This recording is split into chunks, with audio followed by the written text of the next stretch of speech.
장과 같이 기도하시겠습니다.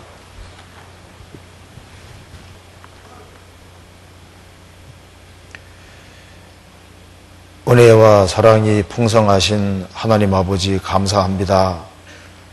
하나님을 등지고 죄 가운데 살던 저희들을 불쌍히 여겨주시고 주 예수 그리스도의 보배로운 피로 우리 죄를 영원히 처리해 주시며 아무 공도 없이 값 없이 하나님의 자녀로 삼아주신 그 놀라운 은혜와 사랑을 인하여 진심으로 감사를 드립니다. 이 시간 또 우리 가운데 함께해 주시고 주의 뜻을 나타내 주시고 또 마음속에 있는 여러 가지 의문들을 제해 주시고 주 안에서 바른 신앙생활이 무엇인지를 알 수 있도록 도와주옵소서. 오늘 모든 시종 주 성령께서 두루 역사해 주시고 우리 마음 가운데 하나님의 말씀을 심어 주시옵소서. 그리고 우리 나머지 모든 생에 주님의 영광과 주님의 복음을 위해 살 수 있도록 더욱 일깨워 주옵소서. 주 예수 그리스도 이름 받들어 기도하옵나이다. 아멘. 성경 호세아 2장 찾으시겠습니다. 1258페이지.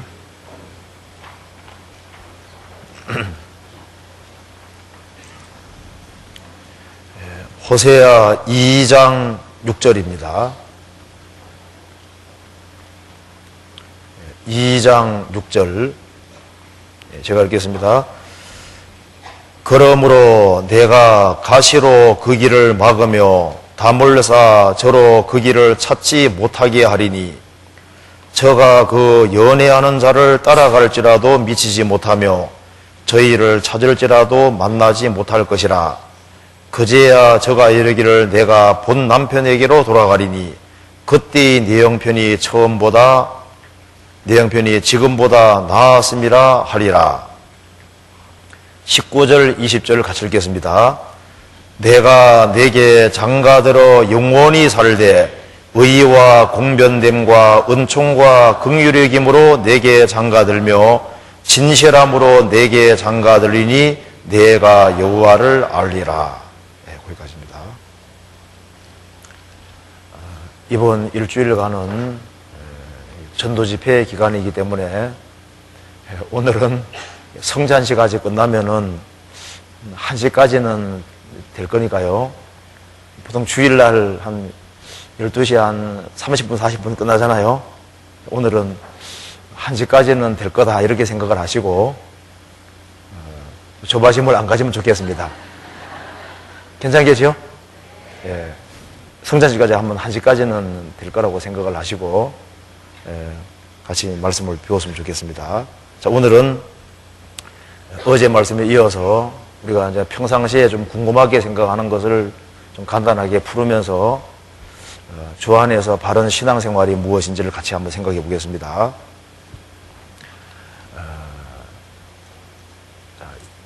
하나님께서 이 우주 만물을 창조하시기 전에 천사 세계를 먼저 만드셨다고 성경은 말하고 있습니다. 그리고 이제 그거부터 이해를 해야만 사람을 왜 만드신지를 알 수가 있는 겁니다. 하나님께서 이 우주 만물, 즉 해와 달과 별들이 존재하기 전에 천사 세계를 먼저 만드신 겁니다. 그럼 천사와 사람의 차이점도 많고 같은 점도 많이 있는데요. 천사와 사람의 차이점부터 생각해 보면은 천사는 영으로만 구성되어 있습니다. 사람은 영적인 존재인 동시에 육체를 가지고 있다는 점에서 천사와 다른 거예요. 천사는 이런 살과 뼈를 안 가지고 있습니다. 육체를 안 가지고 있는 거예요. 천사는 영적인 존재입니다. 사람은 영적인 존재인 동시에 육체를 가지고 있다는 점이 다른 거예요. 또 다른 점은 뭐냐면은 천사는 지음 받을 때 쉽게 말해서 종으로 지음을 받은 것이고 사람은 지음 받을 때 지음 받은 목적이 여러 가지가 있는데 그 중에 대표적인 것이 바로 하나님과 사랑을 주고받는 사랑의 대상자로 만들었다는 점에서 천사와 지음 받은 목적이 다른 거예요. 모든 히브리서 1장 14절에 모든 천사들은 부리는 영으로서 구원 얻을 후사들을 위하여 섬기라고 보내심이 아니뇨. 모든 천사들은 하나도 없이 모든 천사들은 하나님이 부리는 종처럼 부려먹는 영이다 그 말입니다. 쉽게 말하면 집안으로 말하면 하인이라는 겁니다. 그리고 영혼이 구원함을 얻고 주님 재림하시면 몸까지 구원될 사람을 섬기라고 보내신 것이다. 그래서 구원을 받은 사람 배후에는 천사들이 있습니다. 그래서 누가복음 16장에 보면은 거지 나사로가 있었는데요. 구원받은 사람입니다. 나사로가 죽을 때 천사들에게 받들려, 즉 천사들이 모시고 아브라함 품에 데려갔다고 했습니다. 삼가 이 소자 중에 하나도 없인 여기지 말라. 저희 천사들이 하늘에서 하늘에 계신 내 아버지 얼굴을 항상 배웁느니라. 그러니까 구원받은 지극히 작은 자 하나의 배후에도 천사들이 있다 그 말입니다. 그래서 천사들은 구원받은 사람을 섬기라고 보내신 거다 그 말입니다. 그래서 구원받은 사람 함부로 대하면 안 됩니다. 보고가 다 올라가거든요. 그러니까 천사는 종으로 지원받은 것이고 사람은 하나님과 사랑을 주고받을 대상자로 지원받은 겁니다.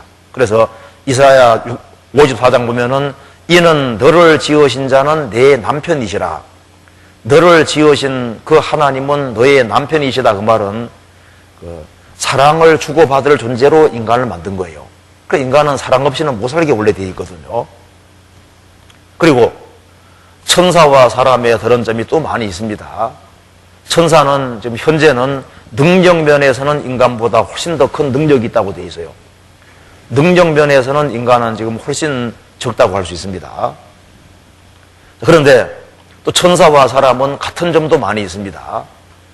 천사는 하나님의 피조물이라는 점에서 인간과 똑같습니다. 천사는 하나님이 지으신 피조물입니다. 여호와의 지으심을 받았다고 했습니다. 사람도 하나님에 의해서 지음받은 피조물이잖아요. 그 똑같은 거예요. 그리고 천사도 인격을 가지고 있다는 점에서는 인생과 똑같습니다. 천사는 사람과 같은 지성을 가지고 있기 때문에 계속적으로 알아가고 습득해간다고 되어 있어요. 천사는 감정을 가지고 있습니다. 그래서 성경에 보면 천사가 찬송한다는 말도 나와 있고 감정을 가지고 있는 거예요. 또 천사는 자유의지를 가지고 있습니다. 하나님께 순종할 수도 있고 불순종할 수도 있는 자유의지를 가지고 있는 거예요. 그처럼 사람도 지성과 감성과 자유의지를 가지고 있다는 점에서는 천사와 똑같은 겁니다. 그리고 천사도 지음받은 순간부터는 계속 존재하게 돼 있거든요. 존재가 안 없어집니다. 사람도 지음받은 순간부터는 존재가 없어지지 않는 거예요. 그런 면에서는 천사와 사람이 같은 점이라고 할 수 있습니다. 그런데 하나님께서 이 우주 만물을 창조하시기 전에 천사 세계를 만드셨는데 천사의 수가 천천이고 만만이고 하늘의 별처럼 많다고 했습니다. 바닷가 모래처럼 숫자가 엄청나게 많은 거예요.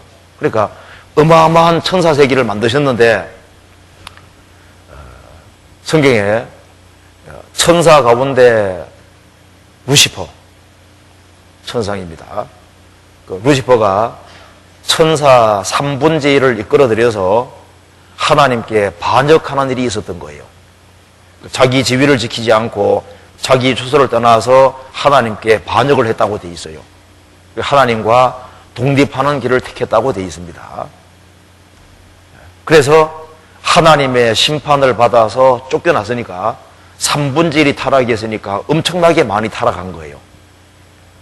그래서 천사가 하나님께 자기 위치를 어기고 하나님처럼 되려 하다가 심판받고 쫓겨났는데 그 범죄한 천사들을 가리켜서 마귀다 그렇게 말하는 거예요. 그럼 하나님께서 지옥은 왜 만드셨느냐? 마귀를 보내려고 만든 것입니다. 그래서 마태복음 25장에 보면은 마귀와 그 사자들을 위하여 예비된 영영한 불에 들어가라. 원래 영영한 지옥불은 인간을 보내려고 만든 곳이 아니고 천사가 타락했는데 그 타락한 천사 바로 마귀입니다. 그 마귀와 그 사자들을 보내시려고 준비해 둔 곳이 바로 불못이다 그 말입니다. 그럼 인간이 왜 지옥 가느냐? 그 지옥 가는 이유는 끝까지 하나님을 등지고 마귀 편을 택해서 마귀 말을 듣고 마귀 따라 살기 때문에 마귀 따라 지옥을 가게 되는 거예요. 그럼 지옥의 주인은 누굴까요? 어서 한번 합니다. 마귀지요? 아닙니다. 아니, 하나님께 도전하고 인간을 그렇게 괴롭힌 마귀가 지옥에서 왕노릇하면 안 되죠. 지옥을 만드신 분이 하나님이십니다. 지옥의 주인이 마귀입니까? 하나님입니까? 하나님이죠. 그래서 성경에 말씀하기를 마귀는 음부 구덩이 맨 밑에 빠치운다고 했고, 요한계시록 20장에 보면은 마귀는 불과 유황못에 들어가서 세세토록 밤낮 괴로움을 받는다고 했습니다. 마귀는 지옥 밑창에 떨어지는 거예요. 불달리는 마귀가 막 지옥 들어가면 막 창으로 막 찌르고 하는 거 아닙니다. 그래 생각하면요, 그건 잘못 생각하고 있는 거예요. 성경에 그런 말 한마디도 없고 마귀는 지옥 밑창에서 가장 크게 고통받을 것이라고 말하고 있습니다. 여기까지 이해되시죠? 그래서 천사가 타락한 이후에 마귀를 지옥에 집어넣지 아니한 상태, 즉 천사가 타락한 상태에서 하나님께서 천지를 창조하신 겁니다.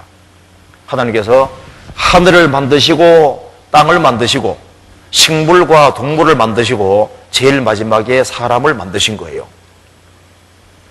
식물은 동물 위에 만드셨고 식물과 동물은 사람 위에 만드셨습니다. 그래서 식물과 동물의 값을 사람이 정하잖아요. 그럼 사람은 왜 만드셨느냐? 사람은 처음부터 하나님의 목적과 계획 속에서 지음받은 거예요. 그럼 왜 하나님께서 특별히 물질계를 만드실 필요가 있었느냐? 그 이유가 있는 거예요. 하나님이 인간을 만드실 때 영으로만 만드셨다면은 물질계가 아무 필요가 없는 거예요. 하나님께서는 하나님의 계획 속에서 인간을 영적인 존재인 동시에 육체라는 것을 주셨기 때문에 육체 속에 이렇게 집어넣으신 겁니다. 육체 속에 집어넣기 때문에 육체를 가진 인생이 영이신 하나님과 하나님의 계획을 이해하기가 어렵잖아요. 그러니까 눈에 보이는 실물 교훈이 없이는 이해하기가 어려운 겁니다. 날 때부터 소경인 사람이 어떻게 색깔을 이해할 수가 있겠습니까? 하늘에서 내리는 눈을 한 번도 보지 못한 사람이 어떻게 그 사람에게 눈 설명하기가 대단히 어렵습니다. 하늘에서 솜 같은 것이 막 내려온다고 해서 뭐 이해하겠어요? 이해가 안 되잖아요. 그러니까 초등학교 교과서일수록 그림이 많지 않습니까? 육체를 가진 인생에게 하나님과 하나님의 계획을 설명하기 위해서는 눈에 보이는 무슨 실물 교훈이 있어야 되는 거예요. 그래서 하나님께서 인간에게 육체를 주셨기 때문에 하나님께서 하늘과 땅을 만들어 주신 겁니다. 그럼 왜 하나님께서 특별히 하늘을 만들어 주셨느냐?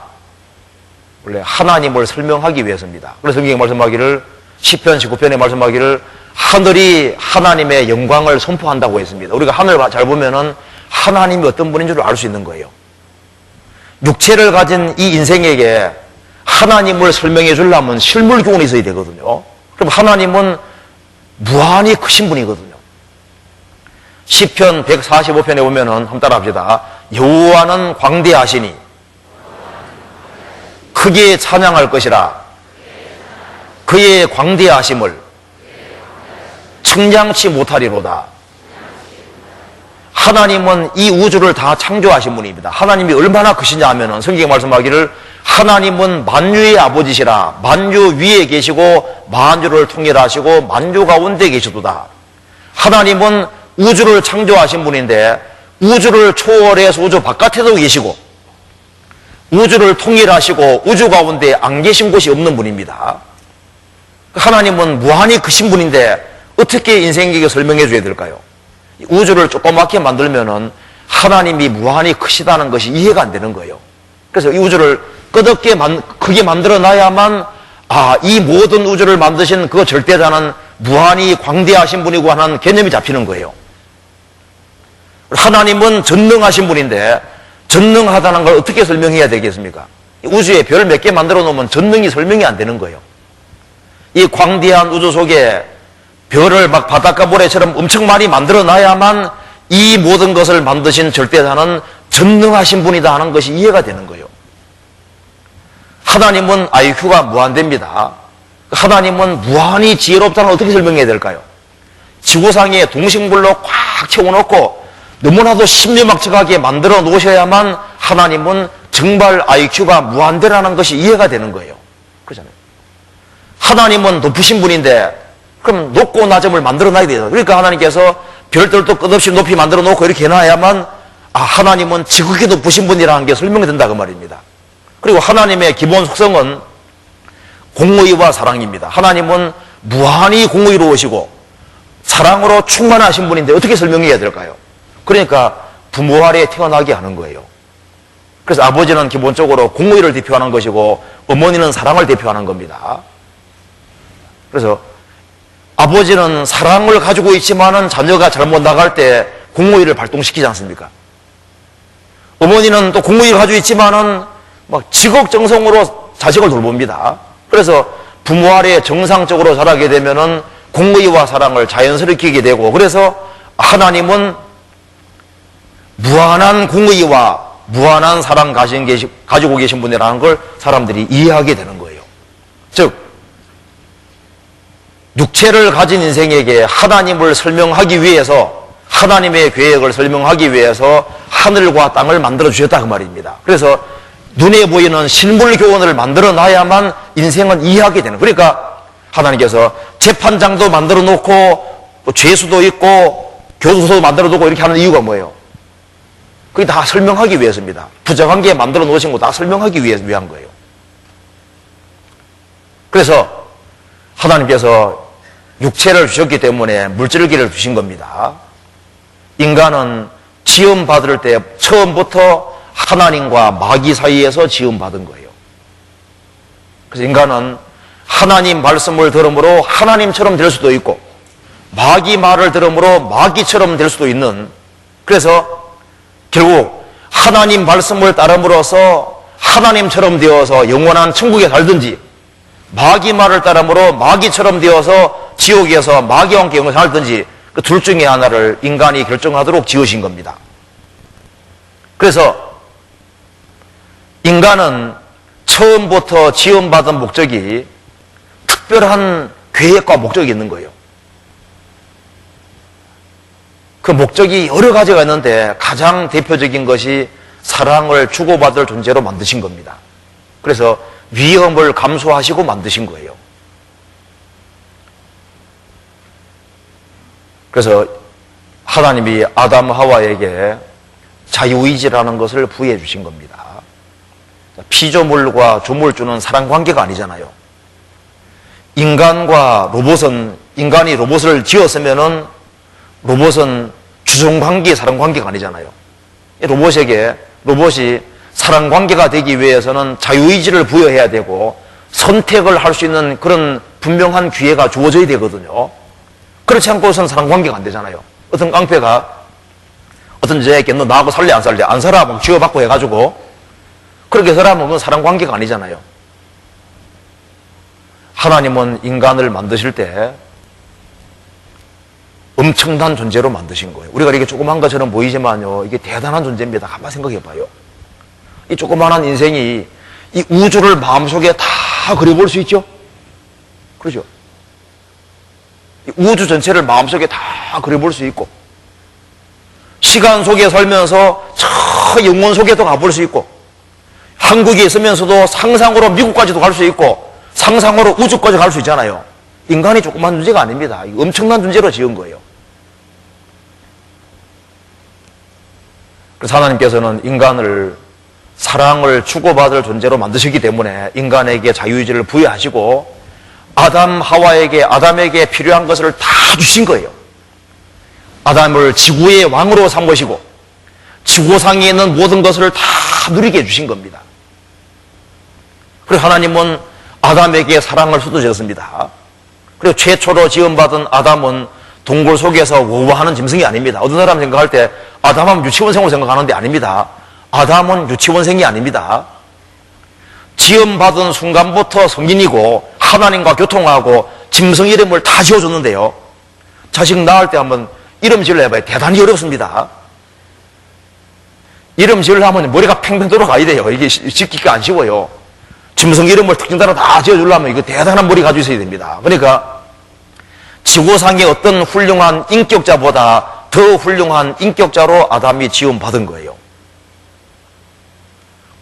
그래서 인간이 인간 이상이 될 수 있고 하나님을 사랑한다는 자격을 얻는 것이 뭐냐? 그게 바로 선악과 시험인 거예요. 선악과는 독이 묻어 있지 않습니다. 선악과라는 것이 뭐예요?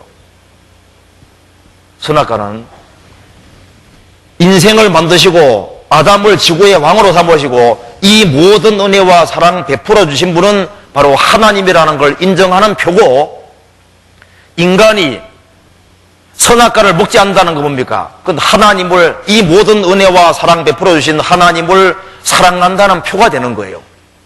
그 선악과를 먹는다는 것은 뭐냐 하면은 나는 하나님을 등지고 마귀 편에 속하겠다는 선언이 되는 거예요. 선악과를 먹는 것이 왜 큰 죄인지 한번 생각해 봅시다. 어떤 부자가, 아주 인자한 부자가 길을 가고 있는데요. 어떤 한 거지가 막 중병이 걸려 죽어가고 있는 거예요.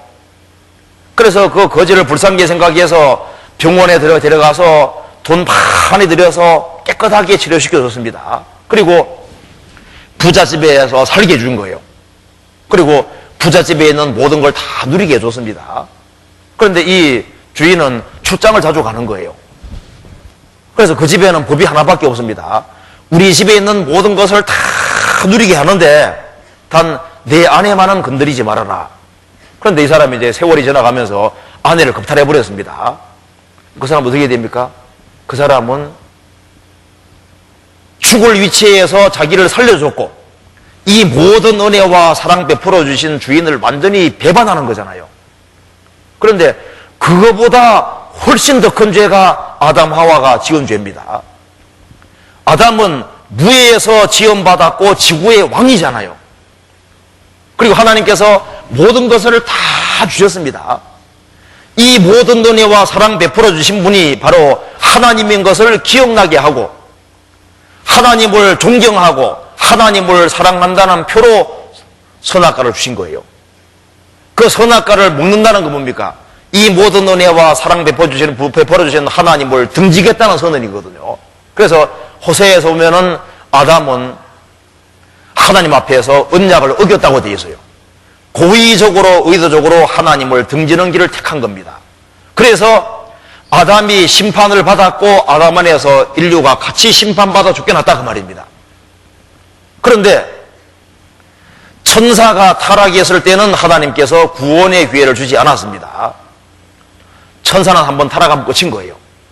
인간은 지음받은 목적이 사랑을 주고받기 위해 지음받았고, 죄라고 하는 것은 원래 아담에게서 나온 것이 아니라 마귀에 의해서, 마귀 꾀임 빠져서 넘어진 거잖아요.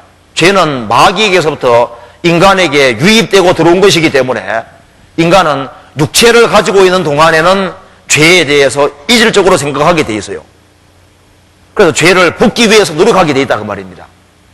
그래서 죄는 마귀를 통해서 인간에게 외적으로 주입돼 들어온 거기 때문에 인간은 육체가 있는 동안에는 회개하고 돌이킬 수 있는 기회가 주어져 있는 거예요. 그래서 하나님께서 천사가 타락했을 때는 다시는 구원 기회 주지 않았지만은 인생은 하나님께서 구원의 기회를 주시는 겁니다. 우리는 지금 다 재수생으로 있는 거예요. 천사가 타락했지만은, 사람이 타락했지만은 하나님께서는 육체를 가지고 있는 동안에는 회개하고 돌이킬 수 있는 기회를 주신 겁니다. 그래서 하나님은 인생을 사랑의 대상자로 만드셨기 때문에 인생에게 많은 고통과 어려움을 주시는 거예요. 그건 하나님께 돌아오게 하기 위한 겁니다. 자, 호세아서 2장 6절에 봅시다.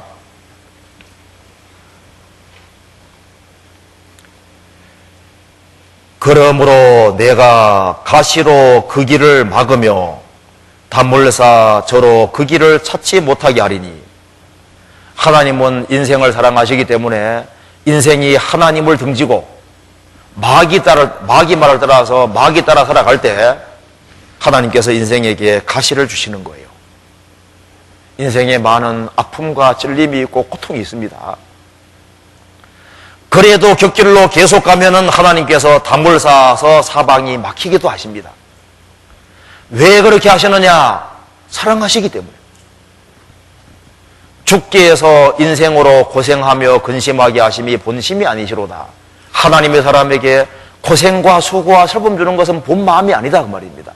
인간이 고통받는 것을 보고 하나님이 즐거워하시겠어요? 아닙니다. 보옵소서 내게 큰 고통을 더하신 것은 내게 평안을 주리야 하심이라. 죽게 해서 나의 영혼을 사랑하사 멸망의 구덩이에서 건지셨고 나의 모든 죄는 주의 등 뒤에 던지셨나이다.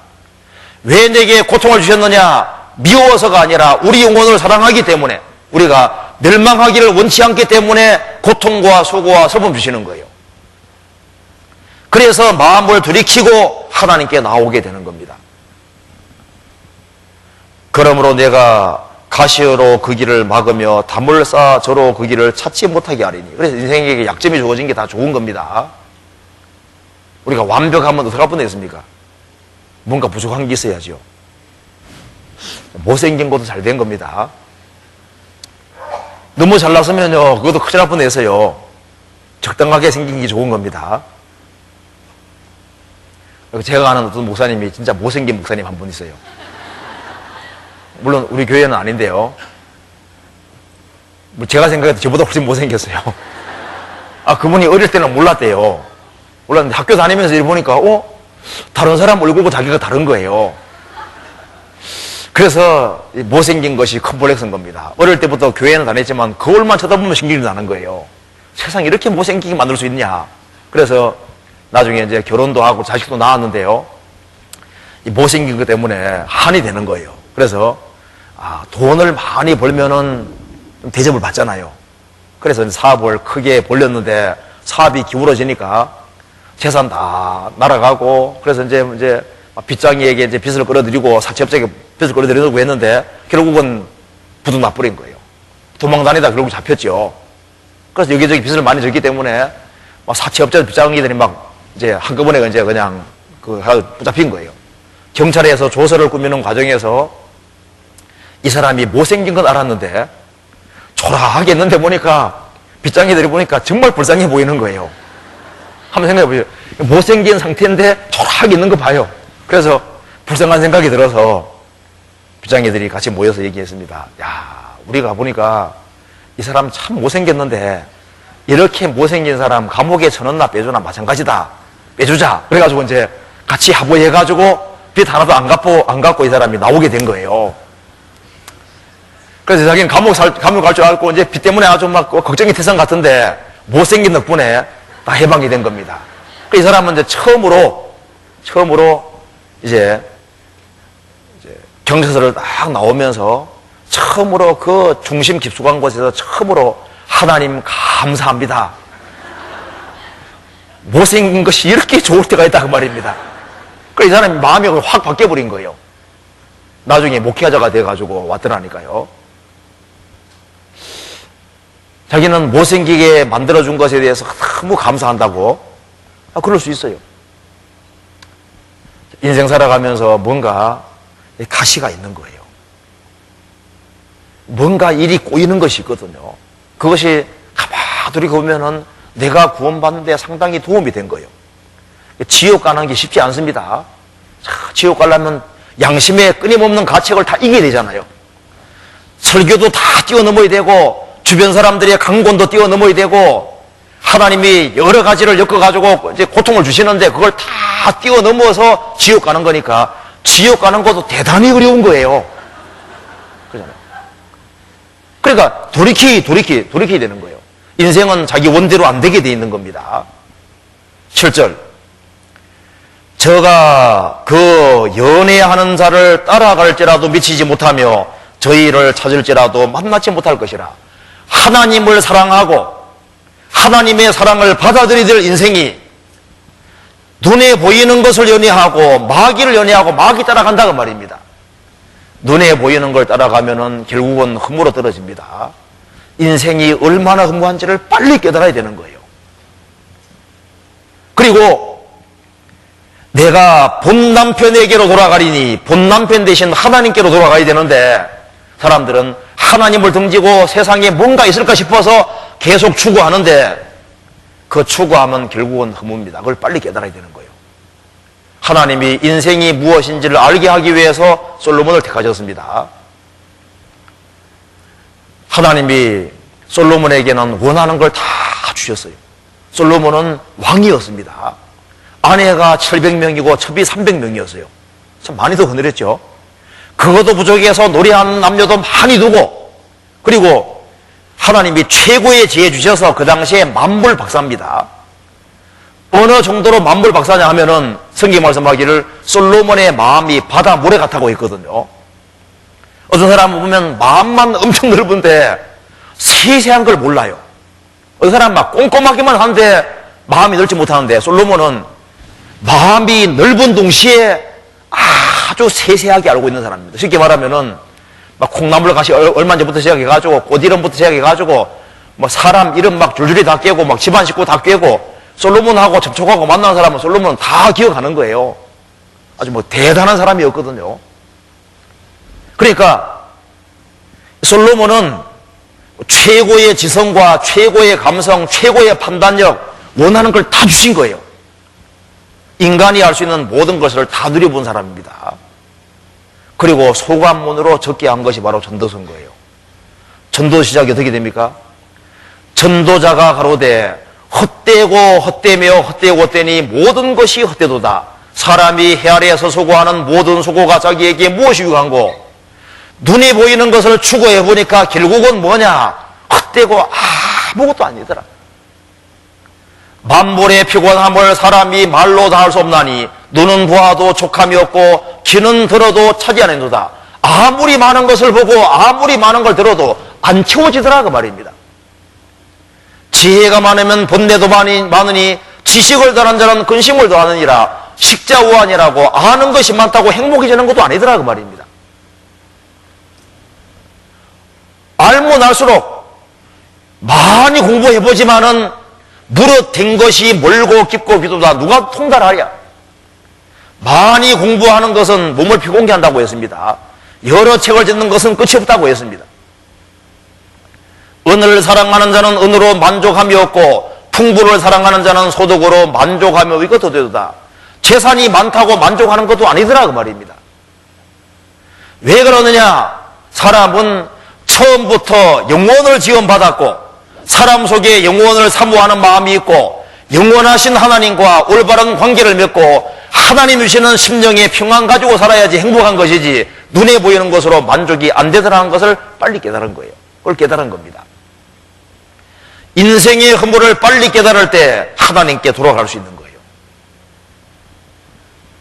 앞으로 세상을 추구해봐도 그 인생이 그 인생밖에 안 됩니다. 앞으로 이 세상 살아갈 때 좀 더 쾌락을 추구해보면은 쾌락을 추구하면은 더 큰 고통에 떨어지게 되는 거예요. 더 큰 흥부에 떨어지게 되어 있습니다. 그래서 세상 것을 추구하면요 갈증이 더 생기게 되어 있는 거예요. 예수님 말씀하시기를 이 물을 먹는 자마다 다시 목마르니와 내가 주는 물을 먹는 자는 영원히 목마르지 아니하리니 속에서 영생하도록 솟아나는 샘물이 되리라. 눈에 보이는 것을 추구하면 더 목마르 보인다 그 말입니다.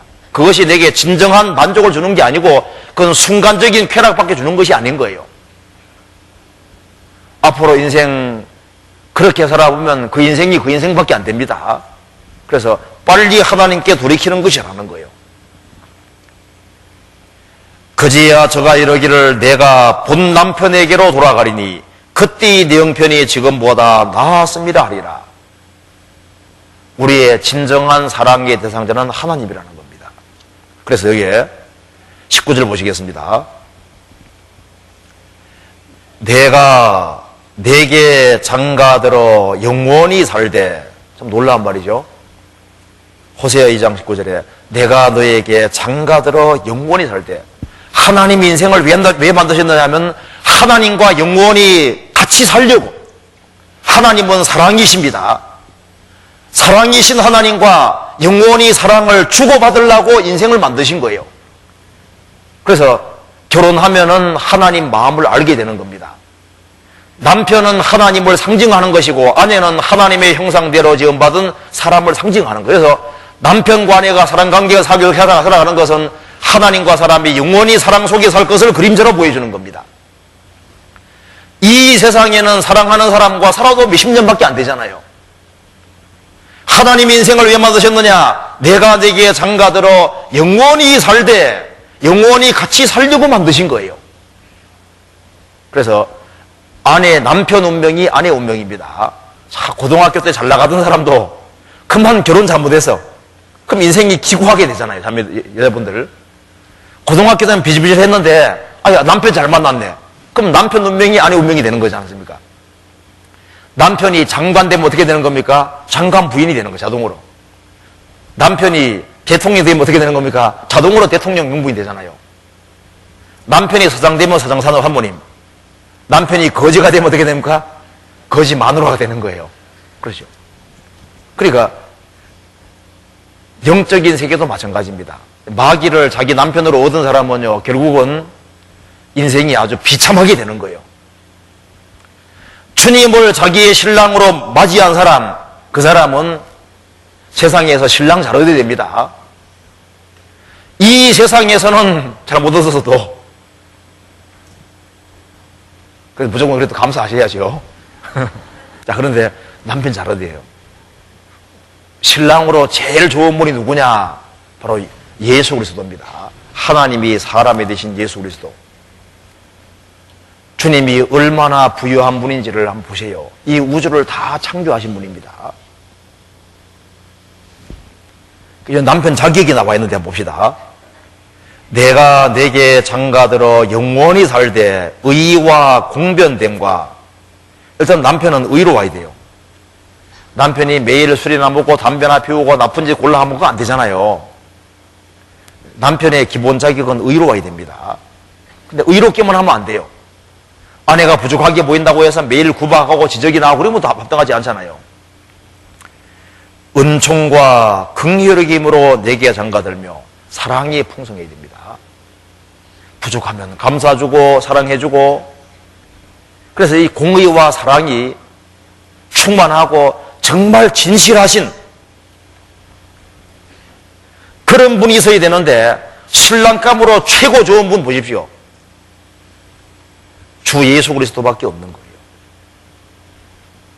정말 나를 죽기까지 사랑하는 사람이 있다면 그런 사람과 결혼해야 되거든요. 누가 우리를 진정으로 사랑할까요? 하나님이 인생을 사랑하시는 거예요. 하나님이 세상을 이처럼 사랑하사 독생자를 주셨으니 죽어준다는 것은 진실한 겁니다. 하나님께서는 우리를 사랑하신다는 사실을 말로만 아니라 행동으로 입증해 주셨습니다. 누가 내 빚만 갚아줘도 얼마나 감사한 얘기예요. 주님께서는 내 죄의 빚을 갚기 위해서 그 십자가에서 중한 고통을 다 받으셨는데 벌레만도 못한 나를 위해 죽으시고 피를 흘림으로 내 죄를 깨끗하게 처리해 주셨다 그 말입니다. 그리고 나와 같이 영원히 같이 살려고 영원한 천국을 준비해 두신 겁니다. 결혼하게 되면은 신랑이 집을 준비하잖아요. 능력이 적은 사람은 새빵살이부터 시작합니다. 능력이 있는 사람은 좋은 집으로 시작하잖아요. 자기 사랑하는 사람 같이 살라고 신혼집을 준비하는 것처럼 하나님께서는 하나님의 사랑을 받아들인 사람들, 그 사람과 영원히 함께 살 집을 준비하셨는데 그걸 천국이라고 하는 거예요.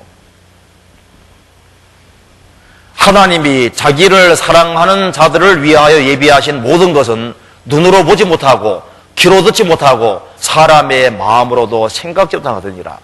사람이 상상할 수 없는 엄청난 세계를 준비해 두신 거예요. 그게 바로 천국인 거예요. 같이 살려고 만드신 겁니다. 이 세상은 가건물이거든요. 본건물은 따로 있는 거예요. 그래서 20절에 진실함으로 내게 장가 들리니 내가 여호와를 알리라. 이 세상은 우리가 살 본집이 아닙니다. 천국이 따로 준비되어 있는 거예요. 우리와 같이 살려고, 영원히 같이 살려고, 주님의 사랑을 받아들인 그 사람과 영원히 같이 살려고 천국을 준비해 두신 겁니다. 그런데 보면 어떤 여자분들 보면요, 이 한 남자는 정말 그 여자를 사랑하거든요. 그 남자와 결혼하면은 인생이 그냥 펴지는 거예요. 그런데도 기어코 깡패에 따라가는 사람이 있거든요. 부모가 보면요, 이게 막 인생이 막 아주 비참하게 생겼는데 따라가는 거 봐요. 그래서 인생이 아주 기구하게 되는 사람이 있거든요. 마귀 말 듣고 살아가면 그냥 멸망이 뻔한데 그래도 기어코 마귀 말 듣는 사람이 있는 거예요. 이 성경에 하나님이 우리를 얼마나 사랑하고 우리를 위해서 모든 걸 준비하고 정말 진실하신 분이라는 게 확실한데 그래도 기어코 하나님을 등지고 세상 가운데 사는 사람이 있거든요. 그런 여자 보세요. 3년 반 동안 예수님 따라다니면서도 돈에 딱 얽매여서 돈 따라가는 거 봐요. 그런 어리석은 사람이 있는 겁니다. 우리 중에는 그런 사람이 있으면 안 됩니다. 하나님께서 우리와 같이 살려고 천국을 준비해 두신 거예요. 성경 요한계시록 21장 보시겠습니다. 이것이 우리가 살 집이잖아요. 요한계시록 21장 1절입니다.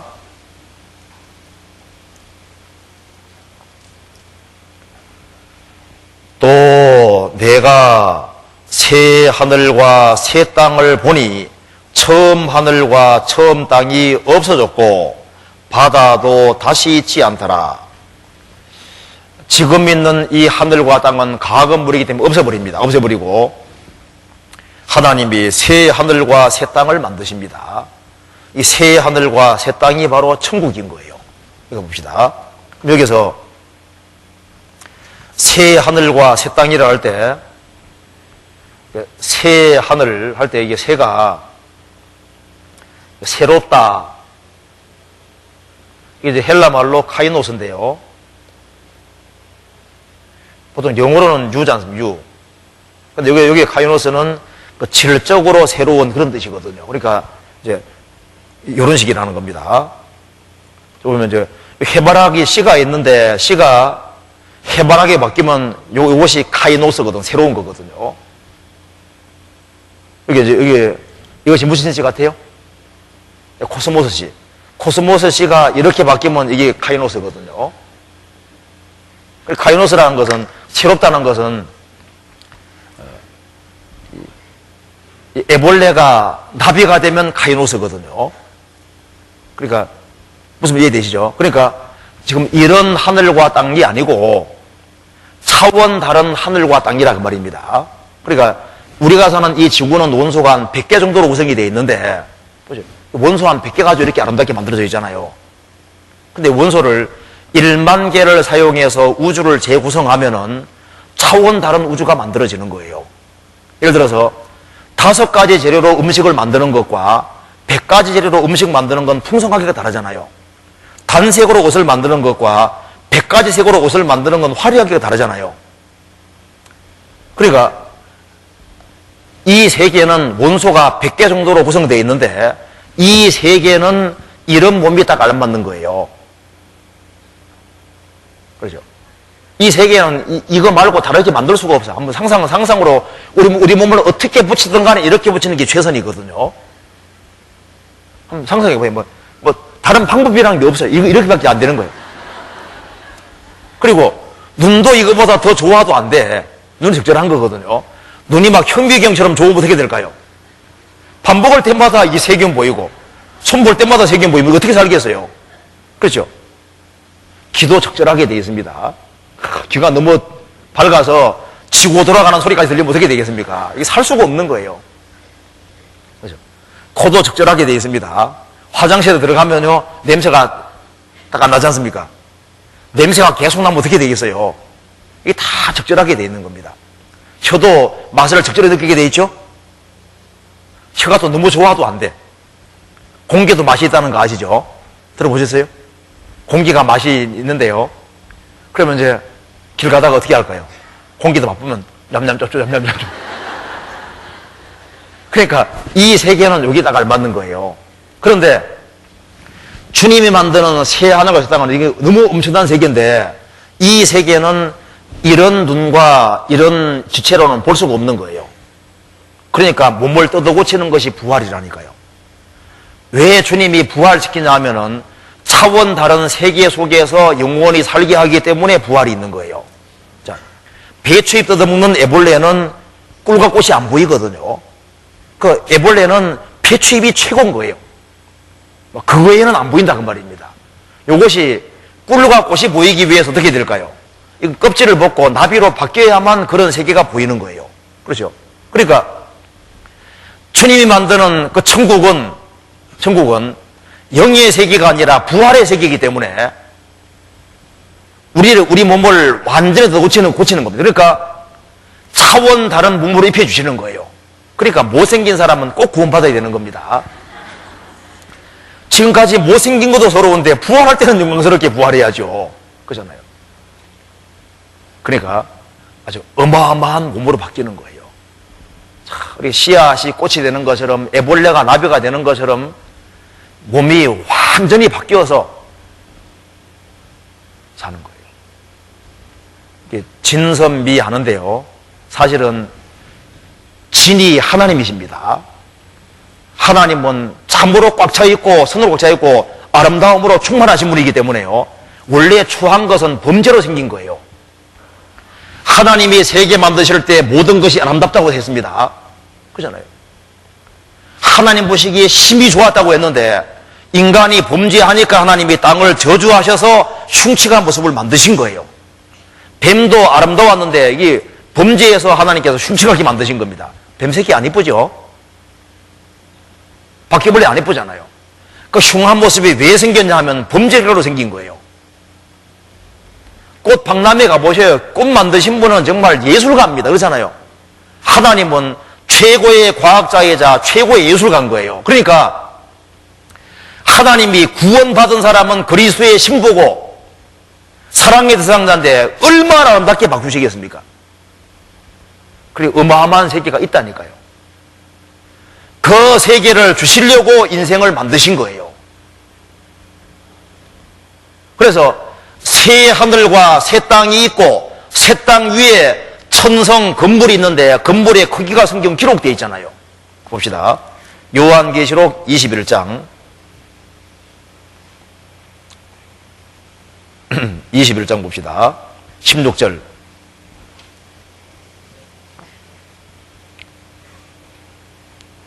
그 성은 네모가 반듯하여 장광이 같은지라 그 갈대로 그 성을 청량하니 1만 2천 스타디온이요 장과 광과 고 같아라.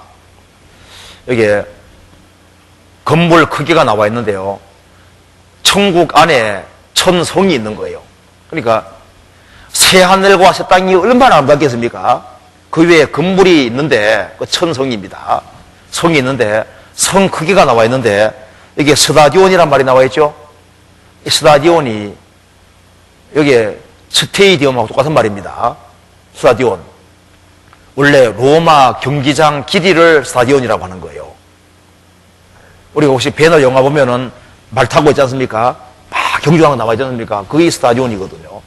1스타디온은 186.5m입니다. 계산하면은 대략 길이가 2220km, 남북한 길이 2배입니다. 넓이가 2220km, 높이가 2220km 되는 건물이다 그 말입니다. 한번 상상해 보시죠. 얼마나 크네. 바닥 면적은 인도만 하고 최적은 달 정도 크기라고 합니다.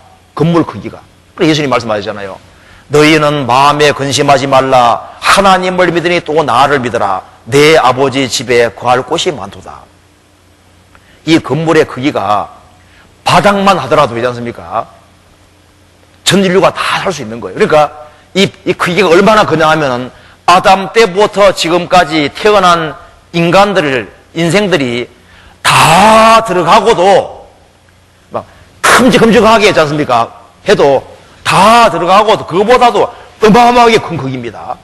개선된 사람들이 있거든요. 엄청난 세계가 준비되어 있는 거예요. 이 타락한 이 세상도 살만한데 천국은 얼마나 아름답게 되어 있겠어요. 내 아버지 집에 거할 곳이 많도다. 새빵살이 하는 사람도 자부심 가져야 됩니다. 나는 장차 천성에 살 거다. 그게 누구와 같이 사느냐? 하나님과 같이 사는 거야. 우리의 모든 소원을 다 이루어줄 수 있는 그 하나님과 산다는 말 속에 모든 것이 다 포함되어 있는 거예요. 하나님이 복이시거든요. 하나님은 모든 걸 할 수 있는 분이니까 그분과 같이 영원히 산다 그 말입니다. 그분이 내 아버지고 영원히 사랑을 주고받는 속에서 영원히 사는 거예요. 사람은 무엇으로 사느냐? 결국은 사랑받아야 살 수 있는 거예요. 그 절대적인 사랑 속에서 영원히 사는 거예요. 천국은 재밌는 곳입니다. 이 배추도 넘는 애벌레는 배추잎이 최고고 더 이상 재미없는 것처럼 보이죠.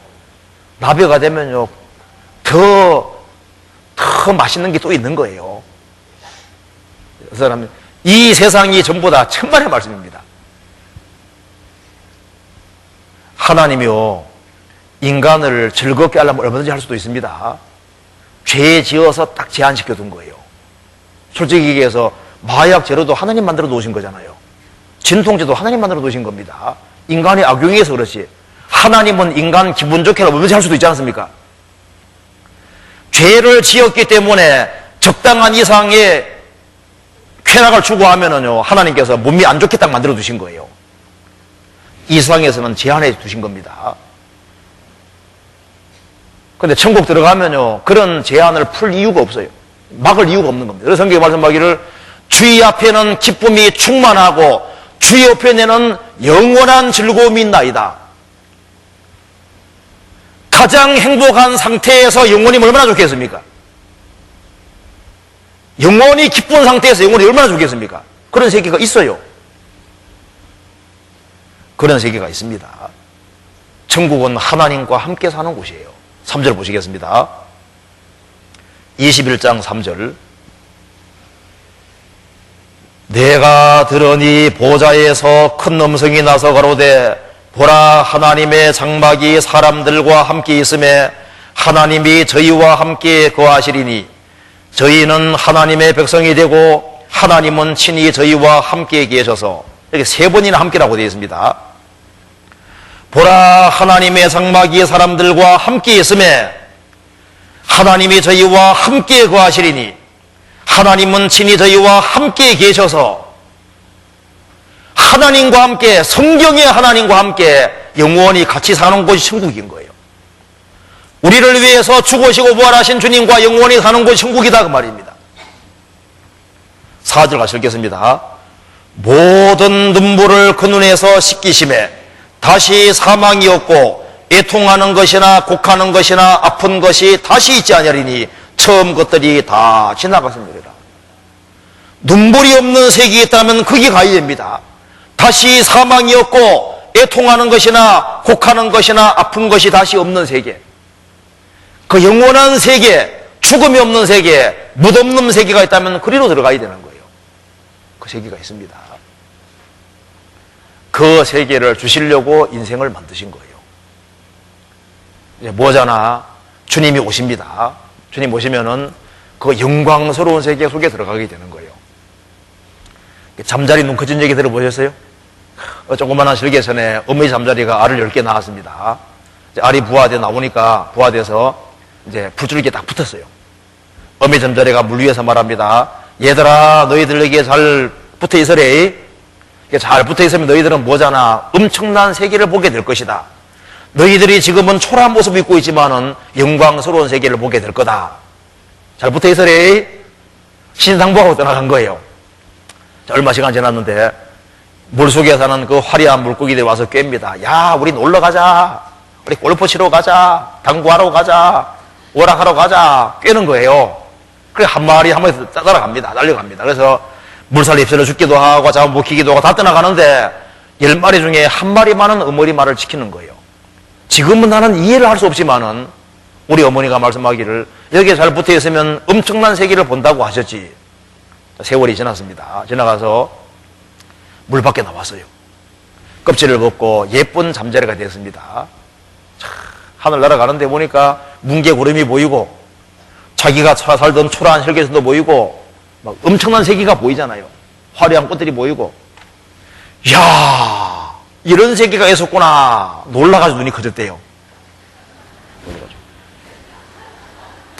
이게 뭘 가리키냐 하면은 초라한 실개천이 세상 가리키는 것이고, 풀줄기에 붙어 있어라 그 말이 뭡니까? 말씀 가운데 붙어 살아라 그 말인 거예요. 그리고 물속에 사는 화려한 물고기 모습이 지금 이 세상의 화려한 모습인 겁니다. 나중에 껍질을 벗는 것이 그게 부활의 모습인 거예요. 주님 모시는 그날 크리스찬들이 부활돼서 천국에 올라갈 때 새로운 몸을 입고 어마어마한 세계를 보게 되고, 우리 눈 자체를 완전히 바꿔놓으니까 막 어마어마한 화려한 세계를 보게 되는 거예요. 그리고 지금 우리가 듣는 이 소리 말고 막 엄청난 소리를 듣게 되는 거예요. 어마어마한 세계를 보게 되는 겁니다. 천국 가면 눈이 다 커질 겁니다. 이야, 이런 세계에 있었구나. 그 어마어마한 게 준비되어 있습니다. 우리는 소망으로 구원을 얻은 겁니다. 우리가 소망으로 구원을 얻었음에 눈에 보이는 것이 소망이 아니니 눈에 보이는 것을 누가 바라리요? 만일 우리가 보지 못하는 것을 바라면 참음으로 기다릴지니라. 눈에 보이는 것은 소망이 아닙니다. 왜냐하면 다 사라지거든요. 천지는 없어지겠으나 천지는 없어집니다. 이 세상도 그 정욕도 지나가되 이 세상과 정욕 모든 게 다 지나가고 천지는 다 없어지는 거예요. 그래서 눈에 보이는 어떤 것도 소망이 안 되는 거예요. 보는 것을 누가 바라리요?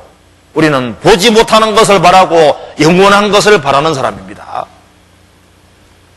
그런 세계가 있고 그런 세계를 주님께서 준비하셨는데, 성경의 하나님은 약속의 하나님이잖아요. 구약은 옛 약속, 신약은 새 약속인데 주님께서 피로써 도장치고 피로써 언약을 맺은 책인 거예요. 그리스도를 받아들인 사람에게 내가 이렇게 해주겠다 약속하신 거잖아요. 신구약 약속입니다. 너희들이 그리스도를 믿기만 하면은, 그리스도의 공로를 받아들이기만 하면은 내가 이렇게 너희들에게 해주겠노라고 그 약속해 주신 거잖아요. 이 약속이 다 이루어집니다. 그럼 우리가 어떻게 살아야 될까요? 성경에서 봅시다. 요한일서 3장입니다. 3장 1절.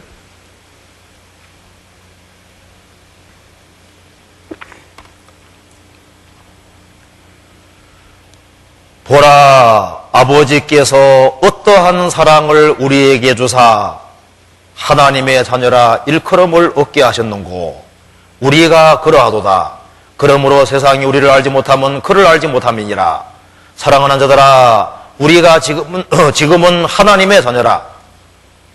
장래 어떻게 될 것은 아직 나타나지 아니하였으나 그가 나타내심이 되면 우리가 그와 같을 줄 아는 것은 그에 계신 그대로 볼 것을 이담이니, 주를 향하여 이 소망을 가진 자마다 그의 깨끗하신 같이 자기를 깨끗하게 하느니라.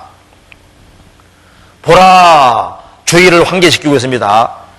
아버지께서 어떠한 사랑을 우리에게 주사 하나님의 자녀라 일컬음을 얻게 하셨는고, 자기 독생자를 십자가에 죽게 하시는, 보배로운 피를 흘려서 죽게 하시는 그 사랑으로, 그 큰 사랑으로 우리를 구원해서 하나님 아들로 삼아주신 겁니다. 우리가 그러하도다. 그러므로 세상이 우리를 알지 못하면 그를 알지 못함이니라. 세상 사람들은 크리스찬을 몰라봅니다. 왜? 하나님을 모르고 성경 모르기 때문에 그런 겁니다. 사랑하는 자들아, 우리가 지금은 하나님의 자녀라. 주님 피로 죄를 사함받은 사람들이 하나님의 자녀입니다. 장래에 어떻게 될 것은 아직 나타나지 아니하였으나 그가 나타내심이 되면, 주님이 재림하시면 우리가 그와 같을 줄 아는 것은 그에 계신 그대로 볼 것을 인하미니. 사실요, 문만 탁 열면 바깥이 나가는 것처럼요, 육체 조직이 딱 파괴되면 그대로 영원한 세계입니다. 주님 오시면 즉시 영원한 세계에 들어가는 거예요. 그리고 우리가 주님처럼 되어서 주님을 배우게 되는 거예요. 우리는 주님과 같이 됩니다. 주님처럼 되는 거예요. 우리가 아담의 형상을 입은 것처럼 주님의 부활의 형상을 입고 살게 되는 겁니다. 주를 향하여 이 소망을 가진 자마다, 주님과 함께 영원히 살 소망을 가진 사람, 천국에서 부활의 몸을 입고 영원히 살 소망을 가진 자마다 그의 깨끗하신 같이 자기를 깨끗하게 하느니라.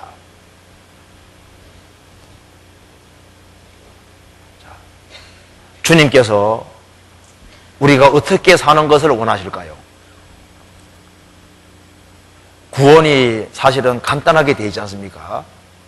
하나님은 어린아이에게 쌀감만 짊어지우지 않습니다. 신앙의 원리도 아주 간단하게 되어 있어요. 바로 우리를 구원하신 주님이, 만왕의 왕 되신 주님, 우리를 절대적으로 사랑하신 주님께서 우리에게 명령하신 겁니다. 우리가 몇 가지를 주의하는 것이 필요할 겁니다. 이렇게 하다가 주님 앞에 가면 영광스럽게 될 거예요.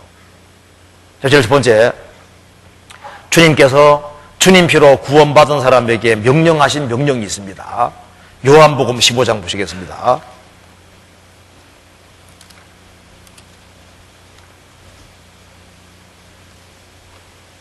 (15장 3절)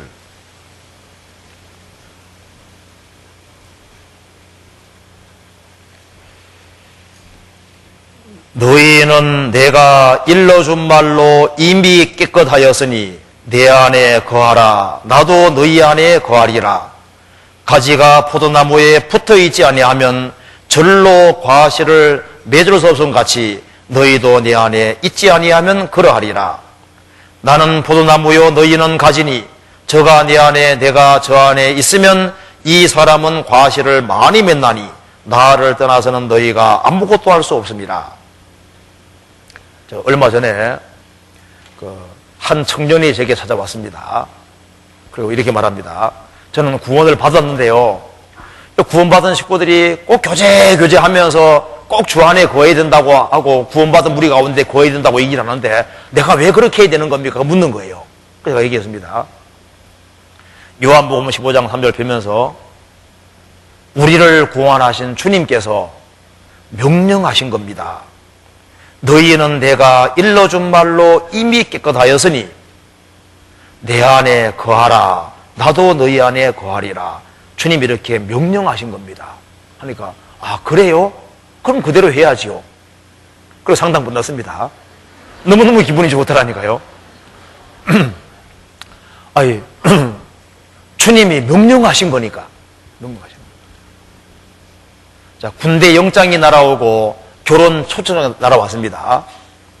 결혼 초청장은 안 갈 수도 있는 거잖아요. 영장 꼭 가야 되는 거죠. 명령이니까. 왜 우리는 주 안에 거해야 되느냐? 주님이 나를 구원하신 주님, 내가 얼굴 맞대어서 영원히 봐야 될 바로 그 주님께서 명령하신 겁니다. 우리가 왜 주 예수를 믿어야 되느냐? 천지를 창조하신 절대자 하나님께서 믿으라고 명령하셨기 때문입니다. 회개하고 복음 믿으라. 왜 회개하고 복음 믿어야 되느냐? 천지를 창조하신 절대자가 믿으라고 말씀하셨고 믿는 길이 사는 길이라고 말씀했기 때문에 우리가 믿는 거예요. 믿어보니까 영생 얻었잖아요. 우리가 왜 주 안에 꼭 거해야 되느냐? 그건 주님이 명령하셨기 때문입니다. 이건 옵션이 아닙니다. 왜 내가 이대로 해야 되느냐? 주님이 그렇게 명령하셨기 때문입니다. 그럼 주님이 명령하실 때는 우리를 불리하게 하려고 하는 겁니까? 우리를 유리하게 하려고 하는 겁니까? 우리가 잘 되기를 바라기 때문에 명령하는 거예요. 부모가 자식한테 이것만은 꼭 해야 된다 할 때 누굴 위해서입니까? 자식을 정말 사랑하기 때문에 그렇게 하는 거예요. 그렇지 않습니까? 우리에게 부담 주려고 하시는 거냐? 그게 아니다 그 말입니다. 우리가 정말 잘 되기를 바라기 때문에, 우리를 정말 사랑하기 때문에 주님께서 거하라고 말씀하신 거예요. 가지가 포도나무에 붙어 있지 아니하면 절로 과실을 맺어서손같이 너희도 내 안에 있지 아니하면 그러하리라. 나는 포도나무요 너희는 가지니 저가 내 안에 내가 저 안에 있으면 이 사람은 과실을 많이 맺나니 나를 떠나서는 너희가 아무것도 할 수 없음이니라. 이거 한번 보시겠습니다. 자, 여기에 하나님은 심판자고 나는 죄인인데 예수님이 죄값을 죄로 피로서 죄를 다 사하셨기 때문에 나는 아버지 아들이 되었습니다. 주님께서 아들에게 명하신 첫 번째가 내 안에 거하라 명령입니다. 자, 너희는 내가 일러준 말로 이미 기껏 하였으니 내 안에 거하라. 자, 이거 봅시다.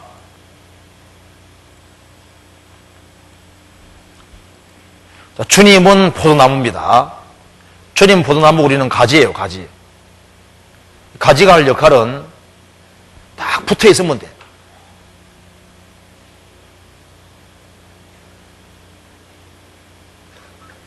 붙어서 뿌리에서 올라오는 이 진액을 잘 공급받으면 어떻게 됩니까? 공급받으면은 저절로 윤택해지고 열매가 절로 맺히게 돼요.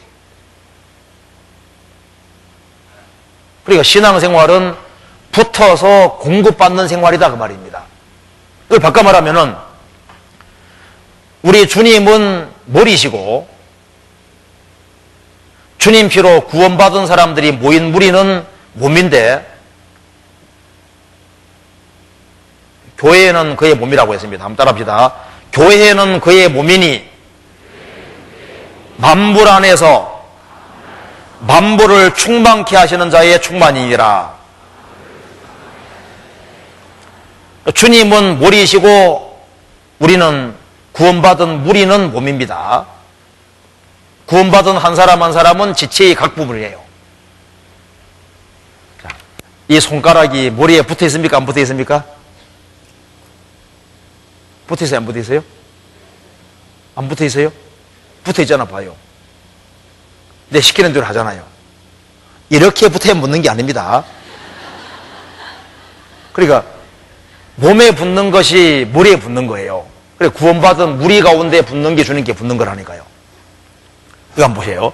그리고 더 쉽게 말씀드리면은 구원받은 사람들이 모인 무리를 교회라 그렇게 말하고, 구원받은 사람들의 친밀한 사귐을 교제라고 말하고, 그 교제하는 무리 가운데 주님이 주인으로 들어 역사하시기 때문에 여기를 성전이라고 하는 거예요. 그래서 구원받은 무리 가운데 주님이 머리로 계시는 거예요. 그래서 구원받은 무리 가운데 잘 붙어서 교제하고 이렇게 하는 속에서 주님이 들어 역사하시기 때문에 구원받은 사람이 자연스럽게 바뀌게 되는 거예요. 자, 그러니까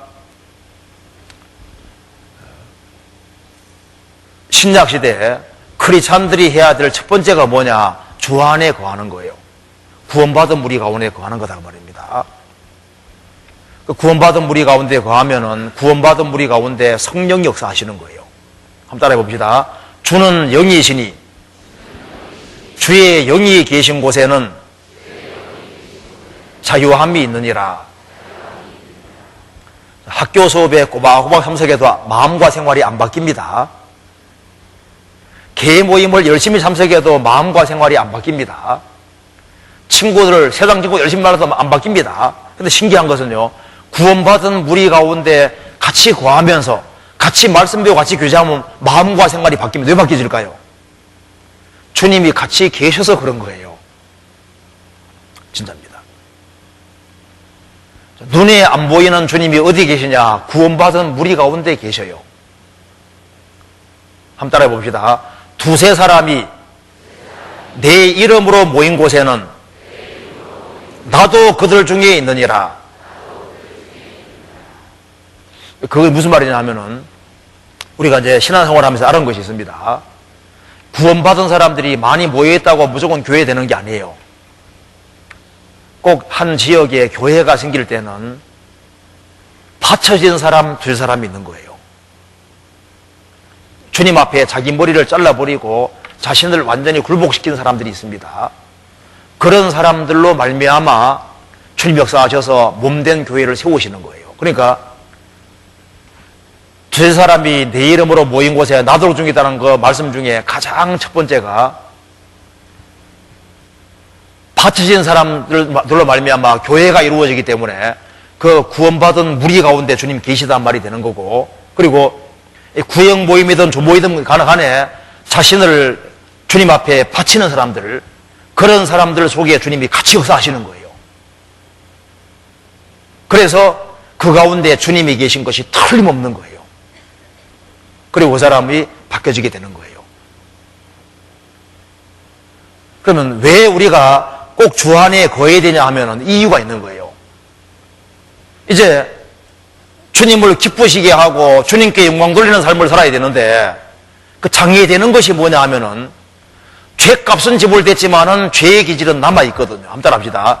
육체의 더러운 것을 제하여 버림이 아니요 오직 선한 양심이 하나님을 향하여 솟아가는 것이니라.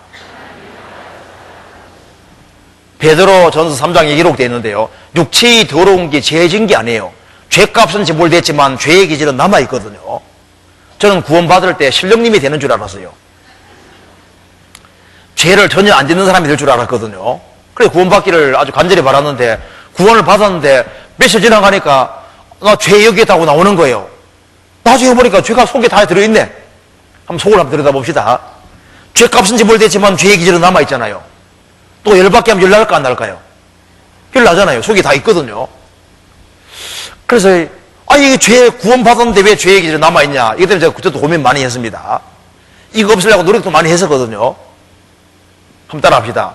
육으로 난 것은 육이요 성령으로 난 것은 영이니. 자, 거듭난 것은 영이 거듭나는 것이지 육이 거듭나는 것이 아니더라니까요. 요건 그대로 남아있는 거예요. 그래서 구원받고 나면은 영육 간에 갈등이 생기는 거예요.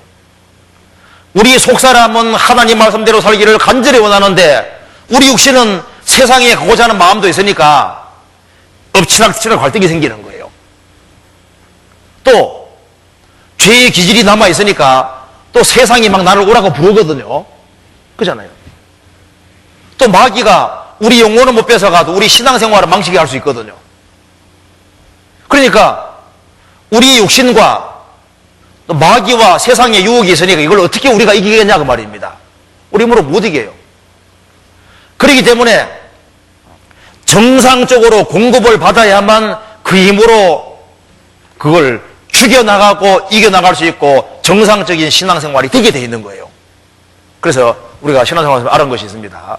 구원받은 무리 가운데 안 거하고 공급을 안 받으면은 시간 지나가면 육신으로 돌아가는 거예요. 세상에 딸려가더라니까요. 근데 신비한 것은 구원받은 무리 가운데 거하면은 주님의 힘을 받아서 육신은 올라오지만 그걸 컨트롤해 가면서 신앙생활을 정상적으로 할 수 있게 되는 거예요. 성경 한번 찾아봅시다. 에베소서 한번 찾아봐 봐요. 에베소서 5장 18절에 봅시다. 18절 같이 읽겠습니다. 술 취하지 말라. 이는 방탕한 것이니 오직 성령의 충만을 받으라. 우리가 구원받을 때 성령이 들어오셨고 성령의 충만을 받아야만 우리가 육신을 컨트롤해 나가고 세상 유혹을 이겨나가면서 마귀의 힘을 이기면서 신앙생활을 잘할 수 있는데, 어떻게 충만을 받느냐? 구원받은 무리 가운데서 충만을 받는 거예요. 그래서 술 취하는 거 꼭 반대로 하면은 성령 충만하게 되고 신앙생활은 잘하게 되는 거예요. 여기 술 먹어보신 분들은요, 술 취해보신 분들은 꼭 반대로 생각하시면 돼요. 여기 이제 어떻게 술 취하느냐, 여기 한번 봅시다. 자, 술 충만하게 되는 방법 봅시다. 어떻게 술 충만하게 되느냐?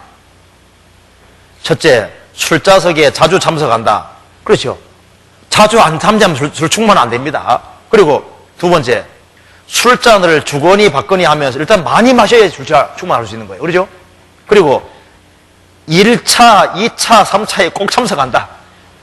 이 사람은 술에 힘이 딱 붙잡히는 거예요. 제가 지역에 집회 갔을 때 어떤 분이 말합니다. 이제 그분이 술고래였어요. 술고래. 술을 한 등 먹고 이제 술 취해가지고 기분 좋게 이제 그 집으로 오고 있는데 철봉과가 부딪힌 거예요. 그런데 눈 뜨고 이렇게 이제 일어나서 보니까 철봉이 어른거리는데 사람으로 보이더랍니다. 너 나 쳤어? 그리고 이제 있는 힘껏 한 손으로요. 철봉을 팍 친 거예요. 팔이 부러져 버렸죠. 아프지도 않더래요. 아, 이것 봐라 하고 또 이렇게 막 드는데 두 개 다 부러진 거예요.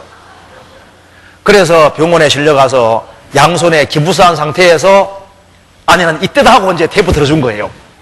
그래서 기부스한 상태에서 말씀 듣고 구원받았거든요. 그 다음에 술 다 끊어버렸습니다. 신앙생활 잘합니다. 자, 어떻게 해서 철봉을 들 수 있었을까요? 술 충만하니까 술 기운으로. 그잖아요. 술 충만하면 용감해지잖아요. 술의 힘에 딱 붙잡히면은 그 힘으로 사는 겁니다. 신앙생활은 성령 충만해야 되는데 술 충만 꼭 반대로 하면 되는 거예요. 성경에서 봅시다. 잠언 23장 봅시다. 이거 꼭 반대로 하면 됩니다. 잠언 23장